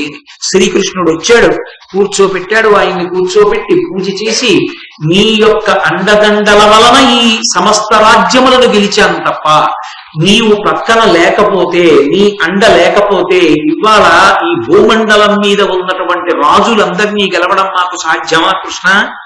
ఇది భగవద్భక్తి అన్న మాటకు అర్థం. సాధారణంగా భక్తి ఉన్నది, భక్తి లేదు. మీరు నన్ను క్షమించగలిగితే ఒక్క మాట చెప్తా. 2 కారణముల చేత తెలిసిపోతుంది. ఒకటి, పూజ చేసేటప్పుడు తెలిసిపోతుంది వీడు భక్తిగా చేస్తాడా యాంత్రికంగా చేస్తాడా తెలుస్తుంది, మనసులో భక్తి ఉన్నదా. రెండవది, నీకు ఏదైనా పరమోత్కృష్టమైన సంతోషకరమైన విషయం జరిగినప్పుడు తెలిసిపోతుంది మీకు భక్తి ఉన్నదా లేదా. మీకు అంటే నన్ను కూడా కల్పించమండి. సభలో మిమ్మల్ని ఒకరిని ఉద్దేశించి మాట్లాడతాం కాబట్టి నువ్వు మీరు అన్న మాటలు వస్తాయి. అంతేగాని నేను పండిపోయిన వాడిని మీరేదో పచ్చికాయే అని నా ఉద్దేశ్యం కాదు. ఈ సభలో అందరిలో పచ్చికాయ ఎవరు అంటే బహుశా నేనే అయ్యుంటానేమో కూడా. కాబట్టి కలియుగం కదూ, అందుకే పెద్దపీట మీద నేను కాకపోతే మీరు తక్కువని నా ఉద్దేశ్యం కాదు చెప్పేటప్పుడు. అలా అయితే పరమేశ్వర స్వరూపమైన సభకి నమస్కారం అని ఎందుకు మొదలు పెడతాను? ఆ గౌరవం లేనినాడు. కాబట్టి అది చూడండి, లోకంలో ఏదైనా ఒక అత్యంత ప్రధానమైన కార్యం మీద పెడుతున్నప్పుడు భగవంతుడికి నమస్కారం చేస్తాడు. ఈశ్వర తప్పకుండా నాకు మేలు జరిగేటట్టు చూడు అంటాడు. ఈశ్వర అనుకోని కాలంలో నిప్పులు వచ్చాయి, 9 నెలలు నిండాక రావలసిన నిప్పులు నా కూతురికి 7వ నెల పూర్తవగానే వచ్చాయి. లోపల శిశువులు ఎలా ఉంటారో ఏమో, ఎన్నో ఆశలు పెట్టుకుంది పిచ్చి తల్లి. పరమేశ్వర ఎలా అయినా రక్షించి ఆ పిల్లల్ని కాపాడు సుమా అని నమస్కారం చేస్తాడు. వెళ్ళి కూర్చున్నాడు. కూతురు ఎక్కడో ఉంది, ఆ ప్రసవం నిప్పులు పడుతూ గదిలో. పరిగెత్తుకొచ్చి ఎవరో చెప్పారు, అయ్యా మనవడు మనవరాలు పుట్టారు, తాతగారు అయ్యారు, చాలా సంతోషం అన్నారు. మనవడు మనవరాలు అయ్యారు, తాతగారు అయ్యారు అని చెప్పగానే కూడా లోపల పరమేశ్వరుడు జ్ఞాపకం వచ్చి నమస్కరించగలవా? ఈశ్వర నన్ను కరుణించాడు. ఏ వార్త వినాలో అని బెంగపెట్టుకున్నాను. అయ్యో వీడు ఏడుస్తాడని, నేను ఏ అర్హత లేనివాడినైనా వీడు ఏడిస్తే మళ్ళీ నేనే కళ్ళు తుడవాలని నన్ను అనుగ్రహించి క్షేమంగా మనవల్ని ఇచ్చారా? పరాత్పరా మీకు నమస్కారం అని నువ్వు అనగలవా? అలా నువ్వు అనగలిగితే పైకి అనక్కర్లేదు, మంచి మాట వినగానే పరమేశ్వరుడు జ్ఞాపకానికి వస్తాడు. కష్టంలో రావడం గొప్ప కాదు, గుర్తొస్తాడు, గుర్తొచ్చి తీరుతాడు. కానీ సుఖమునందు సంతోషమునందు ఈశ్వరుడు జ్ఞాపకానికి వస్తాడు. వచ్చి మొదటి నమస్కారం ఆయనకి చేయగలవా? ఏదైనా ఒక మంచి మాట వినగానే పూజా మందిరంలోకి వెళ్ళి ఆయనతో పంచుకోగలవా? నీ అనుగ్రహమే ఇదంతా ఈశ్వర, నీ అనుగ్రహం లేని నాడు నాకు ఈ ఆనందం ఎక్కడిది అనగలవా? అలా అనగలిగితే నీకు ఈశ్వరుడు ఉన్నాడు, విగ్రహం కాదు. ఆయనకు కావలసింది అదొక్కటే. యోమే భక్త్యా ప్రయచ్చతి. ఆ అనుబంధం ఉంటే చాలా ఆయన ఎంతో మురిసిపోతాడు. తండ్రికి 80 ఏళ్ళు వచ్చేసాయి, ఎక్కడో కూర్చుని ఉంటాడు. తండ్రి ఏం చేయగలడు? ఆయన ఏం చేయలేడు. కూతురికి మనవరాలకి మంచి సంబంధం కుదిరింది. పరుగు పరుగున వెళ్ళి నాన్నగారండి 2 కాళ్ళ మీద పడిపోయి నాన్నగారికి నమస్కారం పెట్టి, నాన్నగారు మీరు చేసిన పూజలండి, మీ భక్తి అండి, మీ మనవరాలను అనుగ్రహించి మంచి సంబంధం కుదిరింది, ఇప్పుడే ఫోన్ చేసి చెప్పారు. మొట్టమొదట మీకే చెప్దామని వచ్చాను నాన్నగారు, మీ ఆశీర్వచనం లేనినాడు మన వంశంలో ఇవన్నీ ఎలా దొరుకుతాయి అని తండ్రి కాళ్ళు పట్టుకు నమస్కరించాడు. ఏమి ఇవ్వాలి తండ్రికి? ఒరే మనవరాలు పెళ్లి కుదిరింది, నాకు పట్టుపంచ పట్టరా అంటాడా తండ్రి? ఏమి కొడుకురా, ఎంత పరిగెత్తుకొచ్చి ముందు నాకు చెప్పాడు రా చాలంటే. అందరికీ చెప్తుంటే పెద్ద ఆయనకి వినపడి, ఏమిట్రా అందరూ సంతోషంగా చెప్పుకున్నారు, ఏమైంది చెప్తాను నేను, ఉండండి మీరు అలాగా కాసేపు అన్నారు అనుకోండి. ఎవరో చెప్తారు మీ మనవరాలు పెళ్లి కుదిరిందండి తాతగారు, పాపం సంతోషిస్తాడు. కానీ మనసు ఎంత కలుపుకోమంటుంది. భగవద్భక్తి కూడా అంతే, భక్తి అనుబంధం అంతే. భక్తి అంటే అదేదో పెద్ద సిద్ధాంతం అనుకోకండి. భక్తి అంటే అనుబంధం, ఈశ్వరుడితో ఉన్న అనుబంధం. నీవు ఏదైనా ఈశ్వరుడితో మాట్లాడి చెప్పగలవా? సంతోషమునందు దుఃఖమునందు కూడా. అది చిట్ట చివరికి ఏ స్థాయిలో ఉండాలంటే తలుపు సందులో వేలుపడినప్పుడు కూడా ఈశ్వర అనగలవా? అలా అనడం అలవాటైపోతే ప్రాణోత్క్రమణమునందు కూడా అదే వస్తుంది కదా. సాధనమున పనులు సమకూరు ధరలోన, అది ధర్మరాజు గారి భక్తి. అందుకు భారతం చదువుతాం. ఈ 4 దిక్కుల ఉన్న రాజ్యాలు గెలిచాడు. గెలిచి ఇప్పుడు మనకంతా సుఖరం అయిపోయింది కృష్ణ, ఇంకేం ఎదురులేదు, మొదలు పెడేస్తున్నాను అని కూడా అనొచ్చు. అలా అనలేదు. తీసుకొచ్చి కూర్చోపెట్టి ఆయనకి నమస్కారం చేసి చేతులు కట్టుకు నిలబడి, కృష్ణ నీ అనుగ్రహం లేని నాడు ఇది సాధ్యమా అని అడిగాడు. అది భక్తి అన్న మాటకు అర్థం. ఎంత పూజా పదార్థాన్ని మీరు వినియోగించారన్నది కాదు, మీ మనసు ఎంత ప్రహృష్టమై ఉన్నదన్నది ప్రధానం. అందుకే నేను మీతో మనవి చేసే పూజలో తెలిసిపోతుంది. శుద్ధ ఆచమనీయం సమర్పయామి అంటాడు. ఎన్ని మాటలు విడిచిపెడతాడు నీళ్లు? ఒక్క మాటకు వస్తాడు. నిజంగా నువ్వు ఆచమనీయం ఆయనకి ఇచ్చింది నిజమైతే, నువ్వు ఆచమనీయం తీసుకున్నప్పుడు 3 మాటలు పుచ్చుకున్నావా? ఈశ్వరుడు పుచ్చుకోడా? ఆయనకి 3 మాటలు ఇవ్వాలిగా. 3 మాటలు ఇచ్చేటప్పుడు ఇలా ఇలా ఇలా అంటే నువ్వు తీసుకోగలవా? ఒకసారి గుటక వేసి కంఠాన్ని దాటితే తప్ప ఆచమనంలో మళ్ళీ పుచ్చుకోకూడదు.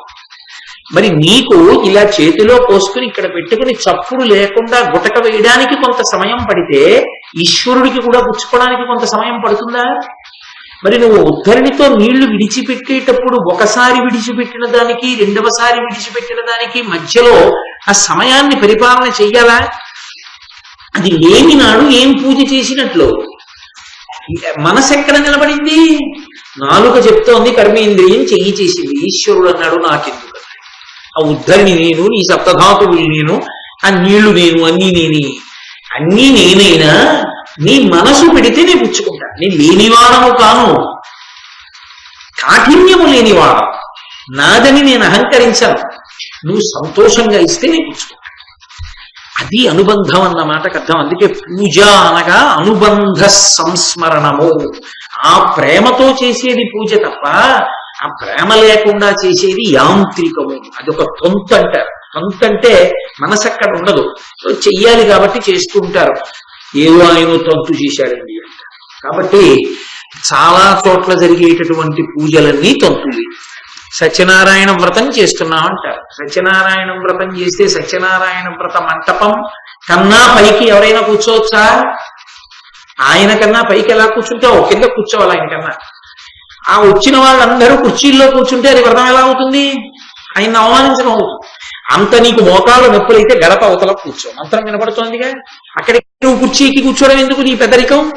కూర్చుంటే కింద కూర్చోలేక గడప అవతల కుర్చీలో కూర్చో.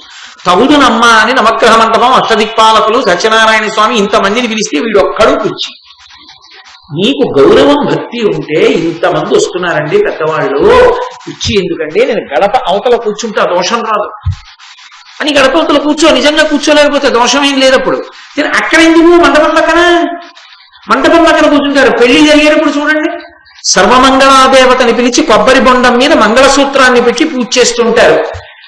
దిక్కుమాల కాల్చిన పెద్దరిక ఒంటికి వయసు వచ్చిందని చెప్పులు వేసుకుని పెద్దవాళ్ళు కుర్చీలు వేసుకుని కూర్చుంటారు అక్కడ. ఎందుకని ఏం కనపడకపోతే, నువ్వు చూడకపోతే కాలిపోయింది అక్కడ క్రతువు.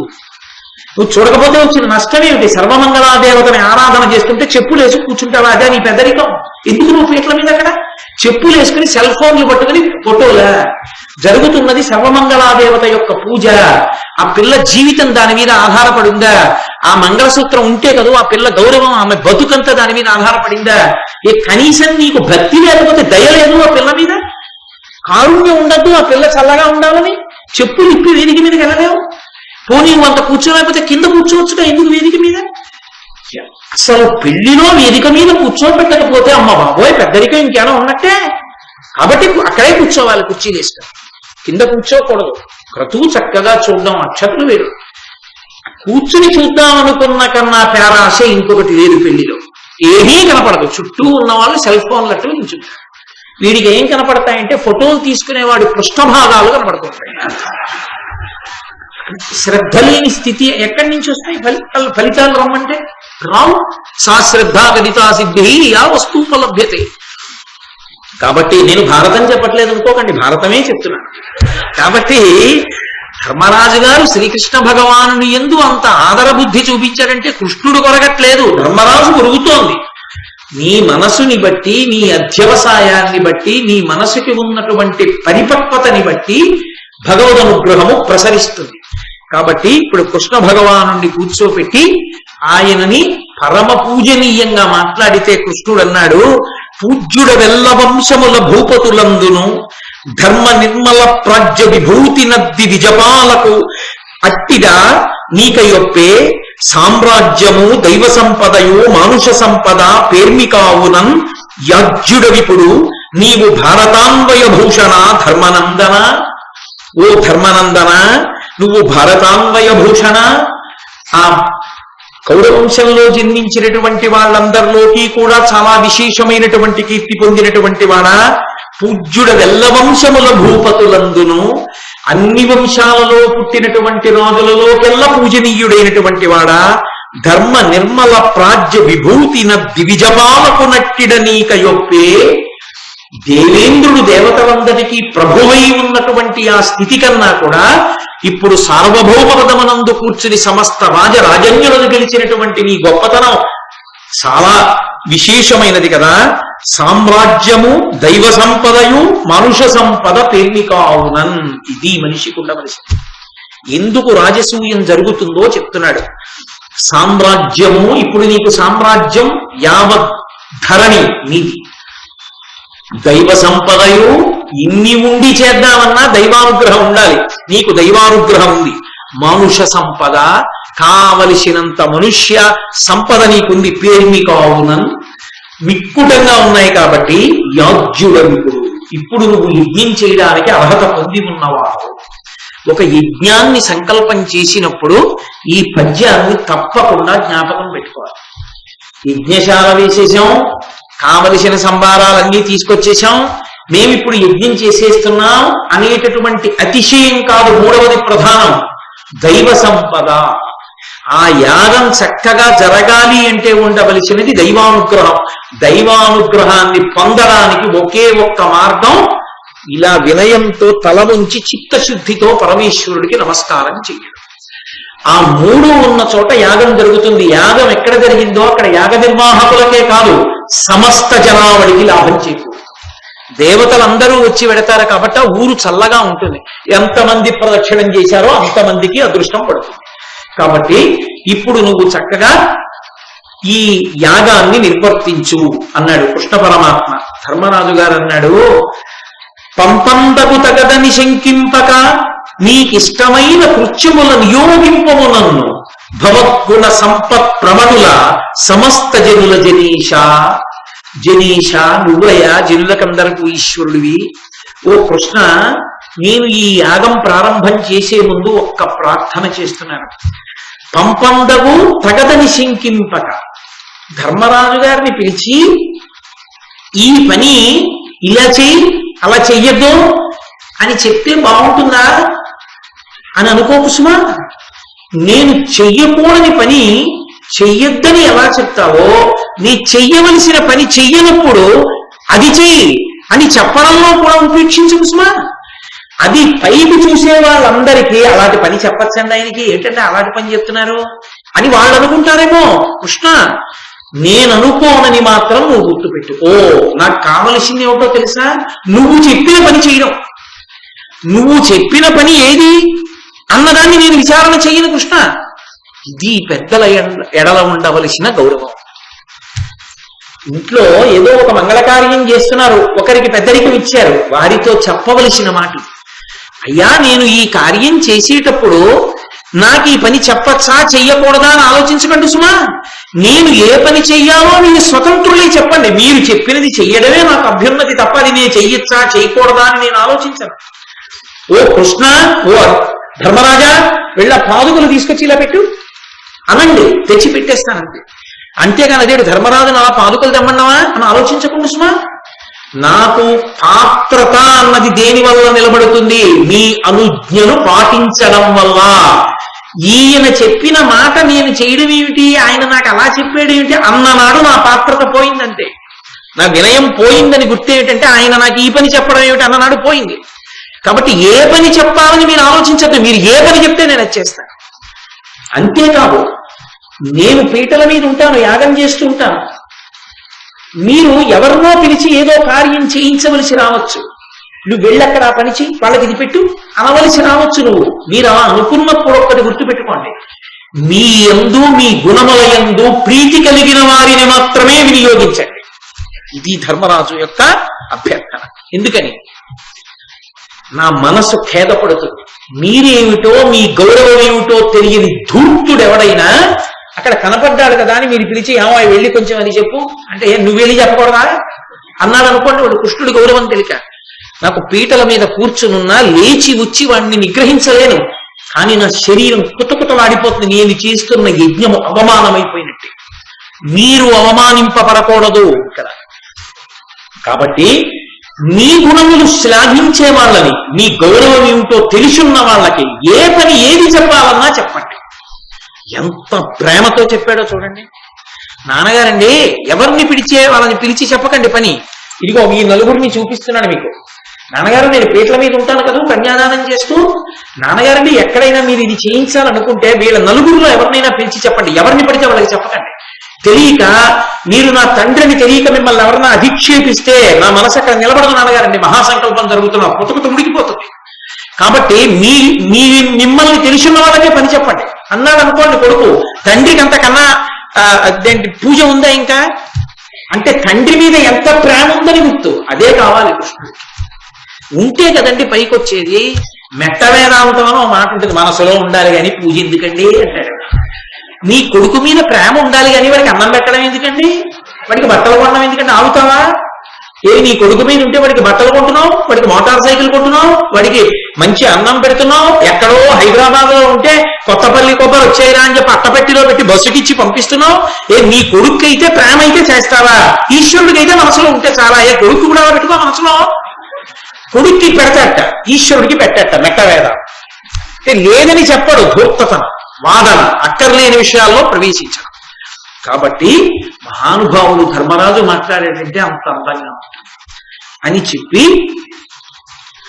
నకులుణ్ణి పిలిచి నువ్వు స్వయంగా వెళ్ళి, పెద్దనాన్నగారు ఉన్నారు ధృతరాష్ట్రుడు, పెద్దనాన్నగారిని, తాతగారు ఉన్నారు భీష్మాచార్యుల వారు, అన్నదమ్ములున్నారు దుర్యోధన దుశ్శాసనులు, అంతేకాదు మహాపూజనీయులు ఎవరు కనపడితే ఉత్తర క్షణంలో మనం వారికి ఎడం చేతి వైపు మన కుడి చేతి వైపున ఉంచి తిరగాలో అంతటి మహాపూజనీయులైనటువంటి ద్రోణాచార్యుల వారు, కృపాచార్యుల వారు ఉన్నారు.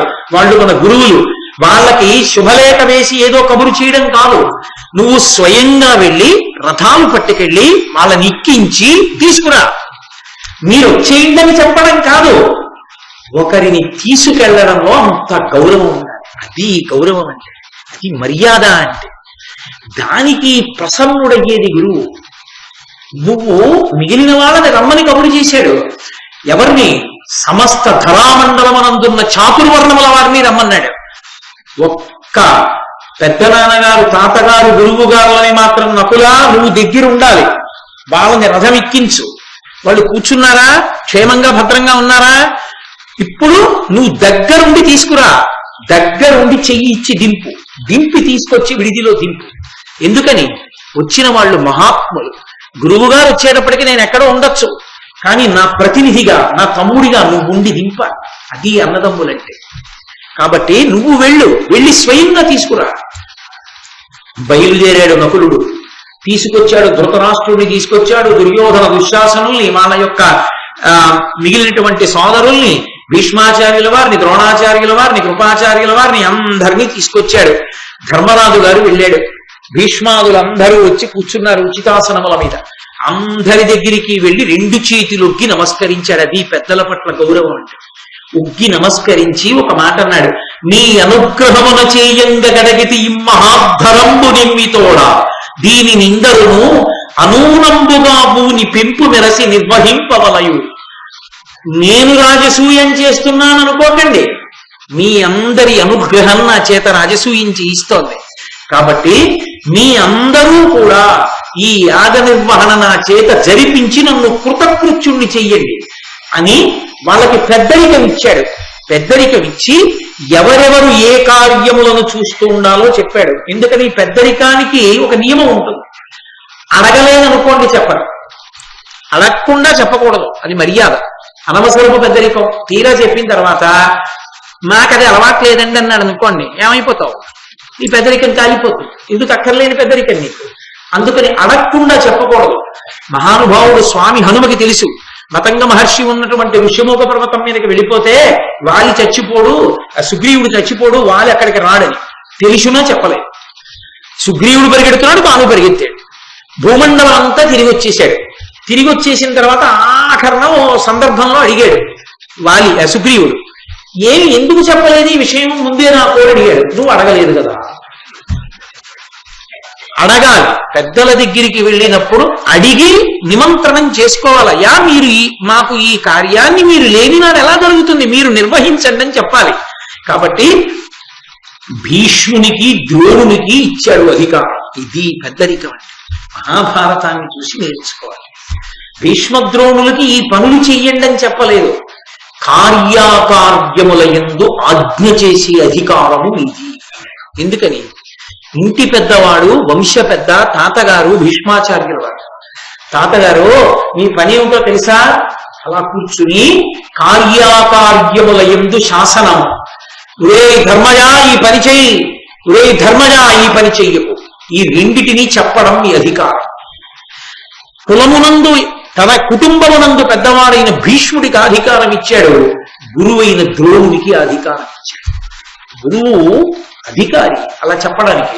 గురువు గారు మీరు కూడా కార్యాకార్యముల యందు నన్ను ఆజ్ఞాపించండి, ఇది చెయ్యి, ఇది వద్దు, మీ ఇష్టం. మీరిద్దరూ ఎవరైనా చెప్పారనుకోండి, ఇప్పుడు ఎందుకులేండి అన్న మాట నేననే సమస్య ఉండదు. అందుకని మీది కార్యాకార్యముల యందు ఆజ్ఞ. దానమునందు నేను ఎవరికి ఏది దానం చెయ్యాలి, ఎంత దానం చెయ్యాలి, ఎవరి పాత్రత ఎంత, ఎవరి అర్హత ఎంత, ఎవరికి ఎంతంత నేను ఇవ్వాలి నిర్ణయించే అధికారం కృపాచార్యుల వారిది. ఎందుకని? అపాత్రులకు దానం వెళ్ళకూడదు. పాత్రత అపాత్రత నిర్ణయించగలిగిన వాడు గురువు. కాబట్టి కృపాచార్యుల వారికి ఇచ్చాడు. ఎవరికి ఎంత దానం చెయ్యాలో మీరు చెప్పండి, అంత దానం చేస్తాను. పదార్థ వినియోగం విదురుడు. ఎందుచేత? మహాధర్మాత్ముడు, నీతి విశారదుడు. కాబట్టి యజ్ఞం జరిగేటప్పుడు ఏ పదార్థం ఎంత వెయ్యాలో అంత వెయ్యాలి. ఎందుచేత అంటే అందులో గమ్మత్తు ఉంటుంది. సందర్భాన్ని బట్టి, సమయాన్ని బట్టి, వాడవలసిన పరిస్థితుల్ని బట్టి, అక్కడ ఉన్న పరిస్థితుల్ని బట్టి పదార్థాన్ని మారుస్తారు. ఒక యాగం చేసేటప్పుడు యాగ సంకల్పానికి, యాగం జరిగే రోజుకి మధ్యలో ఆ యజ్ఞం చేస్తున్నటువంటి కర్త, యజమాని శత్రువుల యొక్క బాధను ఎదుర్కొంటున్నాడు అనుకోండి, ఆ వాడే పదార్థంలో ఒకటి కలుపుతారు. అది ఏమిటో ఇప్పుడు మీకు నేను ప్రకటనంగా చెప్పవలసిన అవసరం లేదనుకోండి, ఎందుకంటే ఎవరికి వాడు ఎవరినో శత్రువుగా భావించి యాగాలు మొదలెడితే లేదుకొనుకోవడం. ఒక ప్రత్యేక పదార్థాన్ని కలిపి ఆ పదార్థంతో యాగం చేస్తారు. యాగం చేస్తే శత్రువులు పడిపోతారు, వాళ్ళు బలహీనులైపోతారు, వాళ్ళు ఇక విజయం సాధించలేరు. ఆ పదార్థాన్ని వాడతారు యజ్ఞంలో. అది నీతి శాస్త్ర విశారదుడైనటువంటి విదురుడికి తెలుసు, ధర్మబుద్ధి కలిగినటువంటి వాడు. తెలిసి వాడడం తప్పు. ఎందుకో తెలుసా? నాకు ఇవాళ ఎవరినో చూసి కోపం వచ్చి వాడు నా శత్రువుని ప్రకటించేశాను అనుకోండి, యాగం చేసేశాను, వాడు పడిపోయాడు, దెబ్బతిన్నాడు. ఆ తర్వాత వాడిని చూడడానికి వెళ్ళా సంతోషంగా. వాడు ఏమయ్యా 2 రోజులు 3 రోజుల నుంచి నీ దగ్గరికి రాలేకపోయాను. ఎందుకు రాలేకపోయానో తెలుసా? ఈ ఇబ్బంది వల్ల రాలేకపోయినా. బాగా జరుగుతోందా యాగం అని అడిగాడు. అయ్యయ్యో వాడు నా మీద కక్ష పెట్టుకున్నాడు అనుకున్నాను, పాపం ఇంత ఇబ్బందిలో ఉన్నాడా అని బాధపడ్డాడు. ఇప్పుడు ఏం చేయాలి? చెయ్యి దాటిందా? అందుకే అలా చెయ్యొచ్చు, చెయ్యకూడదు, అటువంటి తప్పుడు పని చేయకూడదు.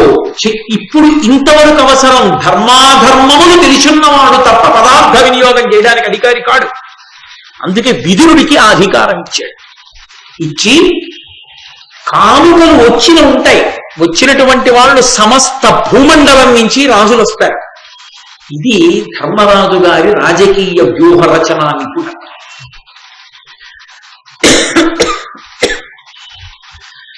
ఆ వచ్చిన రాజులు ఎన్నో కానుకలు తెస్తారు.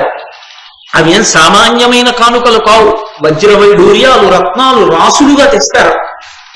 ఇవి పుచ్చుకోవడానికి ఒక అధికారి ఉండాలి. నిమిషానికి ఒకరు పుచ్చుకున్నారనుకోండి, పక్క నుంచి జారిపోతాయి. అందుకని ఎవరో ఒకరు ఉండాలి. ఉండి వాడు ఇవన్నీ పుచ్చుకుని ఎవరెవరు ఏం తెచ్చారో తెలుసుకుని జాగ్రత్తగా కోశాగారానికి చేర్చగలిగిన వాడై ఉండాలి. గొప్ప వ్యూహరచనా నిపుణుడు ధర్మరాజు గారు. ఏ తెలివి తక్కువ వాడేం కాదు. అందుకే తిక్కన గారు మెత్తని పులి అన్నాడు ధర్మరాజు గారు. మహా తెలివైన వాడు రాజకీయంలో. అందుకే దుర్యోధనుడికి ఇచ్చాడు ఆ పదవి. ఎందుకని? ఎప్పుడూ ఏదో ఒకటి ఏడుస్తుంటాడు, ఏడవడానికి బాగా అవకాశం. అందరూ పట్టుకొచ్చి ఇస్తుంటే కోశాగారం నిండిపోతోంది అనుకోండి, ఏమి ధర్మరాజు గారు, ఏమి యాగం, సార్వభౌముడని వంగి వంగి నమస్కరించి ఇస్తుంటే ఇది పుచ్చుకుని ఇస్తుంటాడు లోపల. దుర్యోధనుడి తప్పు ఎక్కడుందంటే, పొంగిపోయి ఇచ్చిన పదవి వెంటనే ఒప్పుకుని పెద్దవాళ్ళని కూర్చోబెట్టి తలో పదవి ఇచ్చాడు కదా అని తప్పకుండా పుచ్చుకుంటానన్నాడు. పుచ్చుకోవడం మొదలెట్టాక బాధ మొదలైంది. అయ్య బాబోయ్, ఈ పళ్ళాలు నిండా ఈ వజ్రాలు ఏమిటి, ఈ వైడూర్యాలు ఏమిటి, ఈ రత్నాలు ఏమిటి, ఈ రాసులు ఏమిటి, ఈ బంగారం ఏమిటి, ఈ ధనకనక వస్తువాహనాలు ఏమిటి, తెల్లారకట్ట నుంచి రాత్రి వరకు పుచ్చుకోవడం, కోశాగారానికి పంపిస్తుండడం. ఇంత సంపదే ధర్మరాజుకి, ఇన్ని కానుకలే, ఇంతమంది శిరస్సు ఉంచి నమస్కరించడమే, ఇంత వైభవమా, నా బతుకు అందుకోవడమా అని కడుపు మండిపోయింది. మయసభలో ఈ రాజసూయాగంలో దుర్యోధనుడు ఈ పదవి నిర్వహించడమే కురుక్షేత్రానికి బీజం పడి కావలసినంత అన్నం పెట్టాడు. అసూయ పడ్డాడు. అందుకని కానుకలన్నీ దుర్యోధన నువ్వు పుచ్చుకోరా అన్నాడు. అలాగే అన్నయ్య అన్నాడు సంతోషంగా. ఏదో మంచి పదవి ఇచ్చారు కదా, చేసి ఇచ్చాడు. దుర్యోధనుడికి ఇచ్చాడు. దుశ్శాసనుడిని పిలిచాడు. నువ్వు భక్ష్య భోజ్యాది ఆహారం అందరికీ పెట్టించు. ఎందుకని? దుశ్శాసనుడి యొక్క శీలంలో ఒక పెద్ద బలహీనత. వాడికి యుక్తాయుక్త విచక్షణేమి ఉన్నది. వాడికి సర్వకాలముల యందు అన్నగారు అధికారి. అన్నయ్య ఏం చెప్తే చేసేస్తాడు. కనీసం అయ్యో అన్నయ్య చెప్తే మాత్రం ఇలా చెయ్యొచ్చా అన్న ఆలోచన వాడికి ఏముండదు. దుర్యోధనుడు ఏం చెప్తే చేస్తాడు. అందుకే తీసుకెళ్లి ధర్మరాజు గారు భక్ష్యభోజ్యములు భోజనాలు పెట్టే చోట పెట్టాడు. ఇద్దరికి సరిపోతుంది. ఎంతమంది తిన్నారో తెలుసా? ఎంత కడుపు నిండా తిన్నారో తెలుసా? ఎక్కడ వండించాడో, ఎన్ని పప్పులు, ఎన్ని పాయసాలు, ఎన్ని కూరలు, ఎన్ని పచ్చళ్ళు, ఎన్ని పులుసులు అని వీడు చెప్పుకేడవా. ఇన్ని కానుకలు వచ్చాయి, ఎంత డబ్బు వచ్చింది అని వాడు ఏడవా.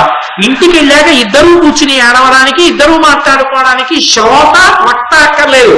వక్త శ్రోత ఇద్దరు అవుతారు. కాసేపు వాడికి అలసటొస్తే వీడు. ఇద్దరు చెప్పుకు విని ఏడవడానికి సరిపోతుంది. దుర్యోధన దుశ్శాసనలకి 2 పదవులు కట్టబెట్టాడు. చక్కగా యాగశాల ప్రవేశం చేస్తున్నాడు. అసలు ఆ యాగశాల ప్రవేశం అంటే అది అంత అందంగా ఉంటుంది. ఈసారి మనం అయ్యప్ప స్వామి దేవాలయంలో యాగం చేసినప్పుడు ధర్మరాజు గారంత గొప్పగా కాకపోయినా నన్నయ్య గారు మనకి నేర్పినటువంటి నీతి పాటించి యాగశాలా ప్రవేశం చేద్దాం. ఆ యాగశాలా ప్రవేశం చెప్తూ అంటాడు, ప్రాజ్ఞుడు విశేష ధర్మ విధిజ్ఞుడు ధర్మజుడు యజ్ఞదీక్షితుడయి విప్రజ్ఞాతి పరివృతుండయి యజ్ఞాయతనమున కరిగే అధిక విభూతి. చక్కగా యజ్ఞ దీక్షా స్వీకారం చేశాడు. దీక్ష అన్న మాట యథార్థమునకు అన్వయం దేనికో తెలుసా? ఇక దేనికి లేదు. నేను దీక్ష తీసుకున్నాను అన్న మాట దేనికి వస్తుందంటే ఒక్క యజ్ఞం చేస్తేనే దీక్ష. యజ్ఞం చేసేటప్పుడు యజ్ఞం చేసేవాడే దీక్ష పట్టాలని లేదు. యజమానిగా ఒకడు యజ్ఞం చేస్తుంటే యజమాని తమ్ముళ్ళందరూ కూడా వస్తారు, అన్నలు, వాళ్ళు కూడా దీక్షితులు అవుతారు. ఆ యజ్ఞమునందు పాల్గొంటున్న వాళ్ళందరూ దీక్ష తీసుకుంటారు. అవి ఈశ్వరానుగ్రహానికి హేతు. వాళ్ళందరూ దీక్షా స్వీకారం చేసి ఈ దీక్షితులైన వాళ్ళందరూ కూడా యాగశాల ప్రవేశం చేస్తారు. ఆ యాగశాలకి నడిచి వెళ్ళేటప్పుడు వేద నినాదము ఆశీర్వాద నినాదము అనేక వాదిత్ర మహానాదంబు చెలగా అవ్యనినాదంబు జనంబులకు వినపడకుండన్ అన్య నినాదంబు జనంబులకు వినపడకుండన్. ఆ యాగశాల ప్రవేశం చేస్తుంటే ఆ ఋత్విక్కులందరూ గట్టిగా వేదం చదువుతుంటే ఒక పక్క వేదమంత్రాల యొక్క ఘోష, ఒక పక్క ఆశీర్వాద నినాదము. చక్కగా కొంతమంది బ్రాహ్మణులు పెద్దలు అందరూ కలిసి ఆశీర్వచనం చేస్తుంటే అనేక వాదిత్ర మహానాదంబు చెలగా అనేకమైనటువంటి మంగళవాయిద్యములు మోగుతుంటే మంగళవాద్యముల యొక్క ఘోష పైకి వినపడుతుంటే అన్యనినాదంబు జనంబులకు వినపడకుండా ఎవరో ఏదో పిచ్చి మాటలు మొదలెట్టారనుకోండి, అప్పుడు ఆ మాట వినపడదు, కాసేపు వినపడదు కాబట్టి ఆపేస్తాడు. ఆగిపోయేటట్టుగా అన్యమైన ప్రసంగాలు అంత గట్టిగా వేదమంత్రాలు చదువుతూ అంత గొప్పగా ఆశీర్వచనం చేస్తూ అంత గట్టిగా మంగళవాద్యం చేస్తూ యాగం చేసేటటువంటి వాళ్ళందరూ దీక్షితులై ఆ సంభారములను చేత పట్టుకుని పరమ పవిత్రంగా భగవన్నామం చెప్తూ తన వారి అందరితో కలిసి జ్ఞాతులతో కలిసి అంటే దుర్యోధనాదులతో కలిసి అందరూ కలిసి యాగశాల ప్రవేశం చేశారు. ఎందుకని? యాగశాల అన్న మాటకి గొప్పతనం ఎక్కడొచ్చిందంటే దేవతలు వచ్చి కూర్చుంటారు అక్కడ. అది దేవతలు కూర్చునే భూమి. ఎందుకని?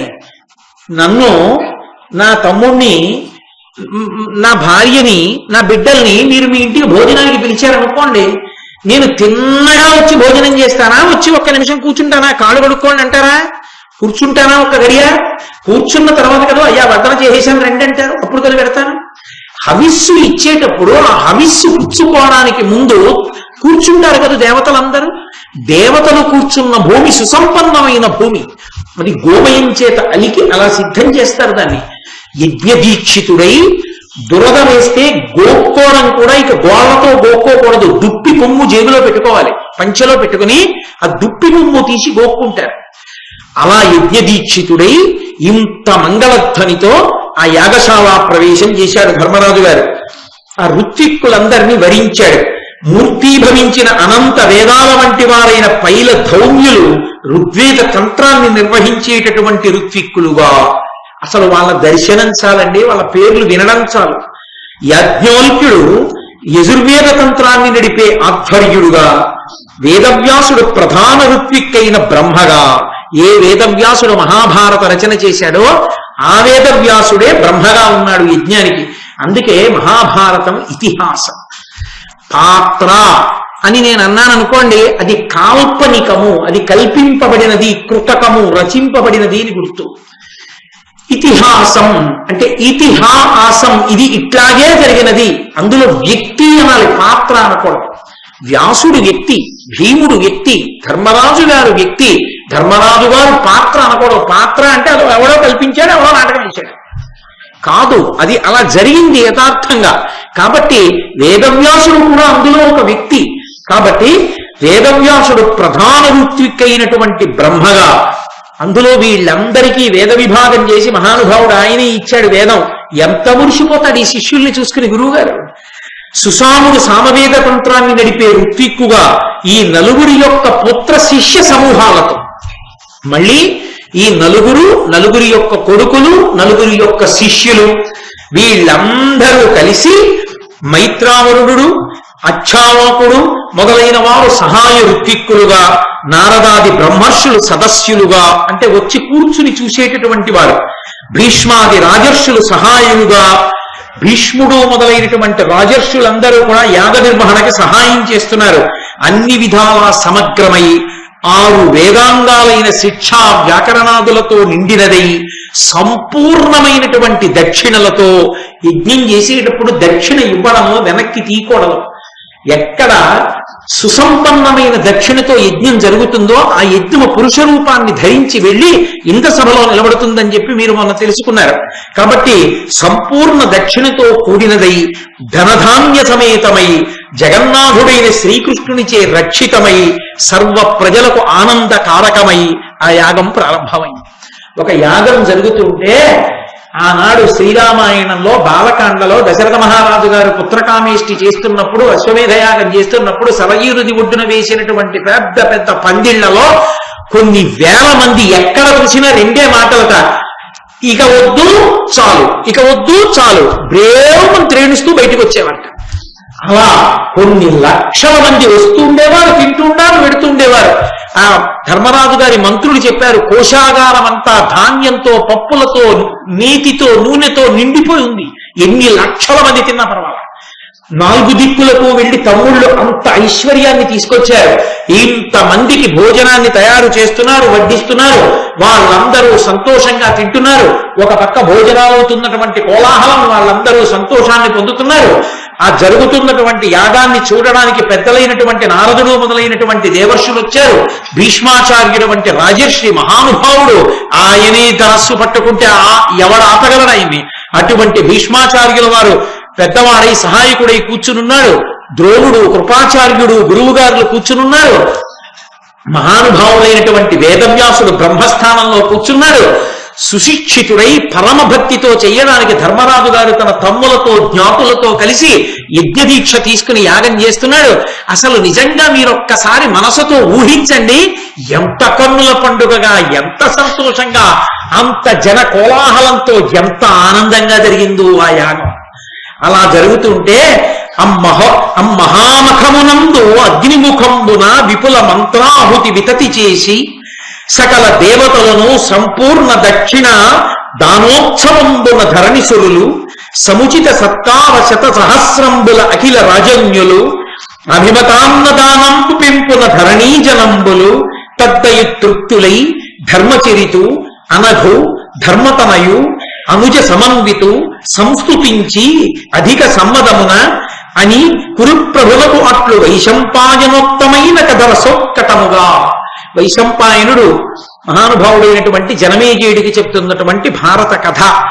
ఆ జరుగుతున్నటువంటి యాగంలో ఆ మహామఖమునందు అగ్నిముఖంబున విపుల మంత్రాహుతి వితతి చేసి ఆ హోమగుండంలో అగ్ని పొగ లేకుండా ప్రజ్వరిల్లుతుంటే వేదవ్యాసుడు వంటి మహర్షులు, ఆ పైలుడు మొదలైనటువంటి వేదవేత్తలు వీళ్ళందరూ కూర్చుని సుస్వరంతో వేదమంత్రాలు చెప్తూ స్వాహాకారంతో పిలుస్తుంటే ఒక్కొక్క దేవత వచ్చి చెయ్యి చాపుతుంటే అగ్నిలోకి హవిస్సు, నెయ్యి, సమిధ వేస్తుంటే వాటిని పుచ్చుకుని దేవతలందరూ సంతోషంగా వెళ్ళిపోతున్నారు.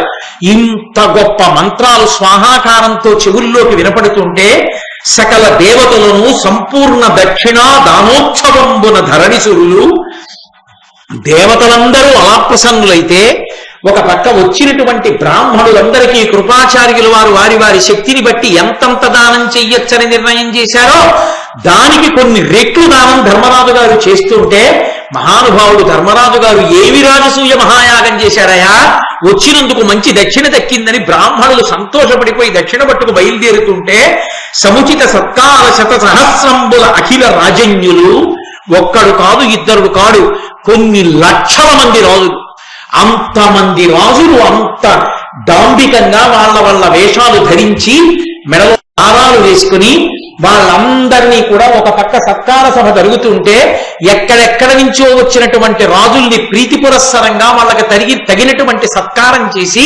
వాళ్ళని పంపిస్తుంటే ఇంతమంది రాజులు కూర్చుంటే వాళ్ళ రథాలు, వాళ్ళ ఏనుగులు, వాళ్ళ గుర్రాలు, వాళ్ళ యొక్క సైనికులు వీళ్ళందరూ కూడా భోజనాలు చేసి సంతోషంగా నిలబడి ఉంటే ఆ ఏనుగుల ఘీంకారాలు, ఒక పక్క గుర్రాలు చేసేటటువంటి సకిలింపులు, సైనికుల యొక్క సంతోషం, ఏమి యాగానికి వచ్చాం, ఏమి ధర్మరాజు, ఏమి అద్భుతం, అబ్బా రాజుగారు నన్ను తీసుకొచ్చారు, మనం అదృష్టవంతులంరా అంటుంటే ఎక్కడ చూసినా ఎదురుగుండా అన్ని లక్షల మంది రాజులతో ప్రాంగణం నిండిపోతే వాళ్ళకి సత్కారం జరుగుతుంటే అభిమతాన్న దానంబు పెంపున ధరణీజనంబులు ఆ వచ్చినటువంటి సామాన్య జనులందరికీ కూడా వాళ్ళ కోర్కెలు తీరేటట్టుగా కొంతమందికి బట్టలు పెడుతున్నారు, కొంతమందికి ఆభరణాలు ఇస్తున్నారు, కొంతమందికి ఏవో కావలసినటువంటి ఆ వృత్తి విద్య చేసుకోవడానికి కావలసినటువంటి సంభారాలు ఇస్తున్నారు. ఆ వచ్చిన ప్రతివాడు ఏదో ఒక కానుక పుచ్చుకుని ఆ కానుకని చూసి ధర్మరాజు గారు ఎంత గొప్ప కానుక ఇచ్చాడ్రా, ధనం ఉన్నందుకు ఇది కదు నారదుడు మొదట చెప్పాడు. ధనం ఉన్నది ఎందుకయ్యా, దత్త సుఖము, దాన్ని దానం చెయ్యాలి, సుఖం అనుభవించాలి. ఉన్నది ఆ కోశాగారంలో పెట్టుకు దాచుకోలేదు. వచ్చిన వాళ్ళందరికీ ఋత్విక్కులకు ఇస్తున్నాడు, బ్రాహ్మణులకు ఇస్తున్నాడు, సామాన్య జనులకు ఇస్తున్నాడు, రాజులకు సత్కరిస్తున్నాడు. ఇంతమందిని ఇన్ని రకాలుగా సత్కరిస్తుంటే ప్రజలందరూ మురిసిపోయి ఆ సంభారాలు పట్టుకుని వెళ్ళిపోతుంటే వీళ్ళకి ఇవి ఇవ్వమని కృపాచార్యుల వారు నిర్ణయం చేస్తుంటే తదనుగుణంగా దాన ధర్మాలు జరుగుతుంటే తద్వయ తృప్తులై ధర్మచరితు వాళ్ళందరూ పరమతృప్తితో అబ్బా ఎటువంటి యాగానికి వచ్చాం అని అంత దూరం కనుచూపు మేర జనం, ఒక పక్క భోజనాలు చేసేవాళ్ళు, వస్తున్న వాళ్ళు, భోజనాలు కడుతున్న వాళ్ళు, ఆ వాహనాలకి ఆ జంతువులకి కావలసినటువంటి గ్రాసం, సత్కారం పొందుతున్న రాజులు, వెళ్లి ధర్మరాజు గారికి నమస్కారం చేసేవాళ్ళు, కానుకలు కట్టేవాళ్ళు, పుచ్చుకుంటున్న దుర్యోధనుడు, ఓ పక్క భోజనాలు, ఓ పక్క భీమసేనుడు, అబ్బబ్బబ్బ ఈ 5 పాండవులు, శ్రీకృష్ణ పరమాత్మ, భీష్మాచార్యుల వారు, ద్రోణాచార్యుల వారు, కృపాచార్యుల వారు, కర్ణుడు, అశ్వత్థామ, కన్నుల పండుగ, ఏమి తేజోమూర్తులని మురిసిపోయి జనులందరూ వీళ్ళని చూస్తుంటే ఏమి ధర్మచరితుడు, నడవడి అంతా కూడా ధర్మమే కదా, అంతటి మహానుభావుడి ధర్మరాజని, ధర్మతనయుడు, సాక్షాత్ యమధర్మరాజు గారి కొడుకు, అనుజ సమన్వితుడు. ఇది అన్నదమ్ములంటే ఒక చేతి 5 వేళ్లలా 4 తమ్ముళ్ళు 4 దిక్కుల గెలిచొచ్చి మా అన్నగారిది రాజ్యం అని అన్నగారి పాదాల మీద పెడితే సార్వభౌముడై యాగం చేస్తుంటే మా అన్నగారిని చేతులు కట్టుకుని ధర్మనందనుడి వెనక 4 తమ్ముళ్ళు ఇంత శక్తివంతులై కూడా ఒక్క మాట తేడా లేకుండా నిలబడి ఉంటే చూసినటువంటి జనులు సంస్తుతించి రధిక సమ్మతమున వాళ్ళందరూ పొంగిపోయి ఓహో పాండవుల యొక్క వైభవాన్ని చెప్పుకుంటుంటే భర్తతో కలిసి సతీ సహగమనం చెయ్యకుండా బ్రతికి కొడుకుల్ని పెంచి పెద్ద చేసినందుకు ప్రయోజకులైనటువంటి 5 కొడుకుల యొక్క వైభవాన్ని చూసుకుని కుంతీదేవి మురిసిపోయి కళ్ళొత్తుకుని మీరు యమలోకంలో యమసభలో ఉన్నారని ఇంద్రసభకి పంపడానికి మీ కొడుకులు చూడండి ఎటువంటి యాగం చేస్తున్నారోనని పాండురాజు గారిని తెలుసుకుని కుంతీదేవి తల్లి అయి అటువంటి సమర్థులైన కొడుకుల్ని కన్నందుకు మురిసిపోతుంటే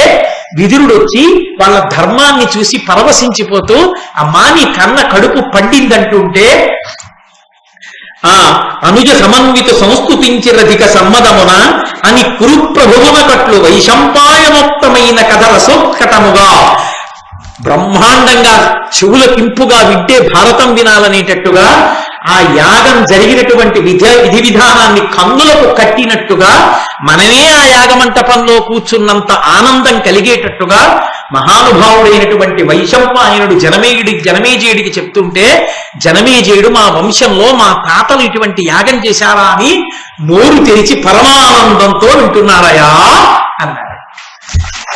ఇవాళ ఇక్కడ వరకు మాత్రమే చెప్తాను, దీన్ని దాటి చెప్పను. ఎందుకు చెప్పను అంటే ఇక్కడ వరకు జరిగేటటువంటి యాగం ఒకలా ఉంటుంది పరమ సంతోషకరంగా. ఇది దాటిందనుకోండి శిశుపాలుడు ప్రవేశిస్తాడు. మళ్ళీ ఆ శిశుపాలుడు అసలు ఎందుకు వచ్చాడు, ఏమా అల్లరి, దీనికి వెడితే యాగశాలలో ప్రవేశించిన ఆనందానుభూతికి కించిత్ కొరత వస్తుంది. అందుకని ఇవాళ మనందరం మానసికంగా ధర్మరాజు గారు చేసినటువంటి రాజసూయ మంటపానికి వెళ్ళి ఆ యాగాన్ని దర్శనం చేసి అంతటి మహాత్ముల్ని మనోనేత్రంతో చూసిన ఆనందాన్ని కడుపులో పెట్టుకుని బయలుదేరి రేపు సాయంకాలం 6:30 కలుసుకున్నప్పుడు అత్యంత కీలకమైనటువంటి ఘట్టం సభాపర్వంలో ఆ శ్రీకృష్ణ పరమాత్మకి అగ్రపూజ జరుగుతుంది. కాబట్టి మహోత్కృష్టమైనటువంటి ఘట్టం నడుస్తుంది. కాబట్టి రేపటి రోజున హైమవతమ్మ గారు మీరు సాయంకాలం 6 గంటలకల్లా వచ్చేసి, అంత గొప్ప ఘట్టం జరుగుతుంది కాబట్టి విష్ణు సహస్రనామ స్తోత్ర పారాయణ ఎంతమంది వస్తే అంతమందితో చేయించాలి. వీలైతే నేను కూడా వచ్చి పారాయణ చేస్తాను. ఆ గోపాలకృష్ణ గారు రేపు మీరు శ్రీకృష్ణ భగవానుడి ఆలయంలో తులసితో చక్కగా పూజ చేయించండి. రేపు మహానుభావుడికి అగ్రపూజ జరిగేటటువంటి ఘట్టం, ఆయన అవతార విశేషాన్ని చెప్పేటటువంటి ఘట్టం. కాబట్టి రేపు ఆ తులసి ఎక్కువ పూజ చేయించండి. రేపు సాయంకాలం 6:30 కలుసుకుందాం. రేపు ఆ మహోత్కృష్టమైనటువంటి ఘట్టాన్ని రేపు విందాం. మంగళాశాసనపరై వదాచార్య పురోగమై సర్వైశ్చ పూర్వైరాచార్యై సత్కృతాయాస్తు మంగళం. మంగళం కోసలేంద్రాయ మహనీయ గుణాత్మనే చక్రవర్తి తనూజాయ సర్వభౌమాయ మంగళం. ఉమాకాంతాయ కాంతాయ కామితార్థప్రదాయిని శ్రీగిరీశాయ దేవాయ బలినాథాయ మంగళం. కరచరణ కృతం వా కర్మ వాక్కాయజం వా శ్రవణ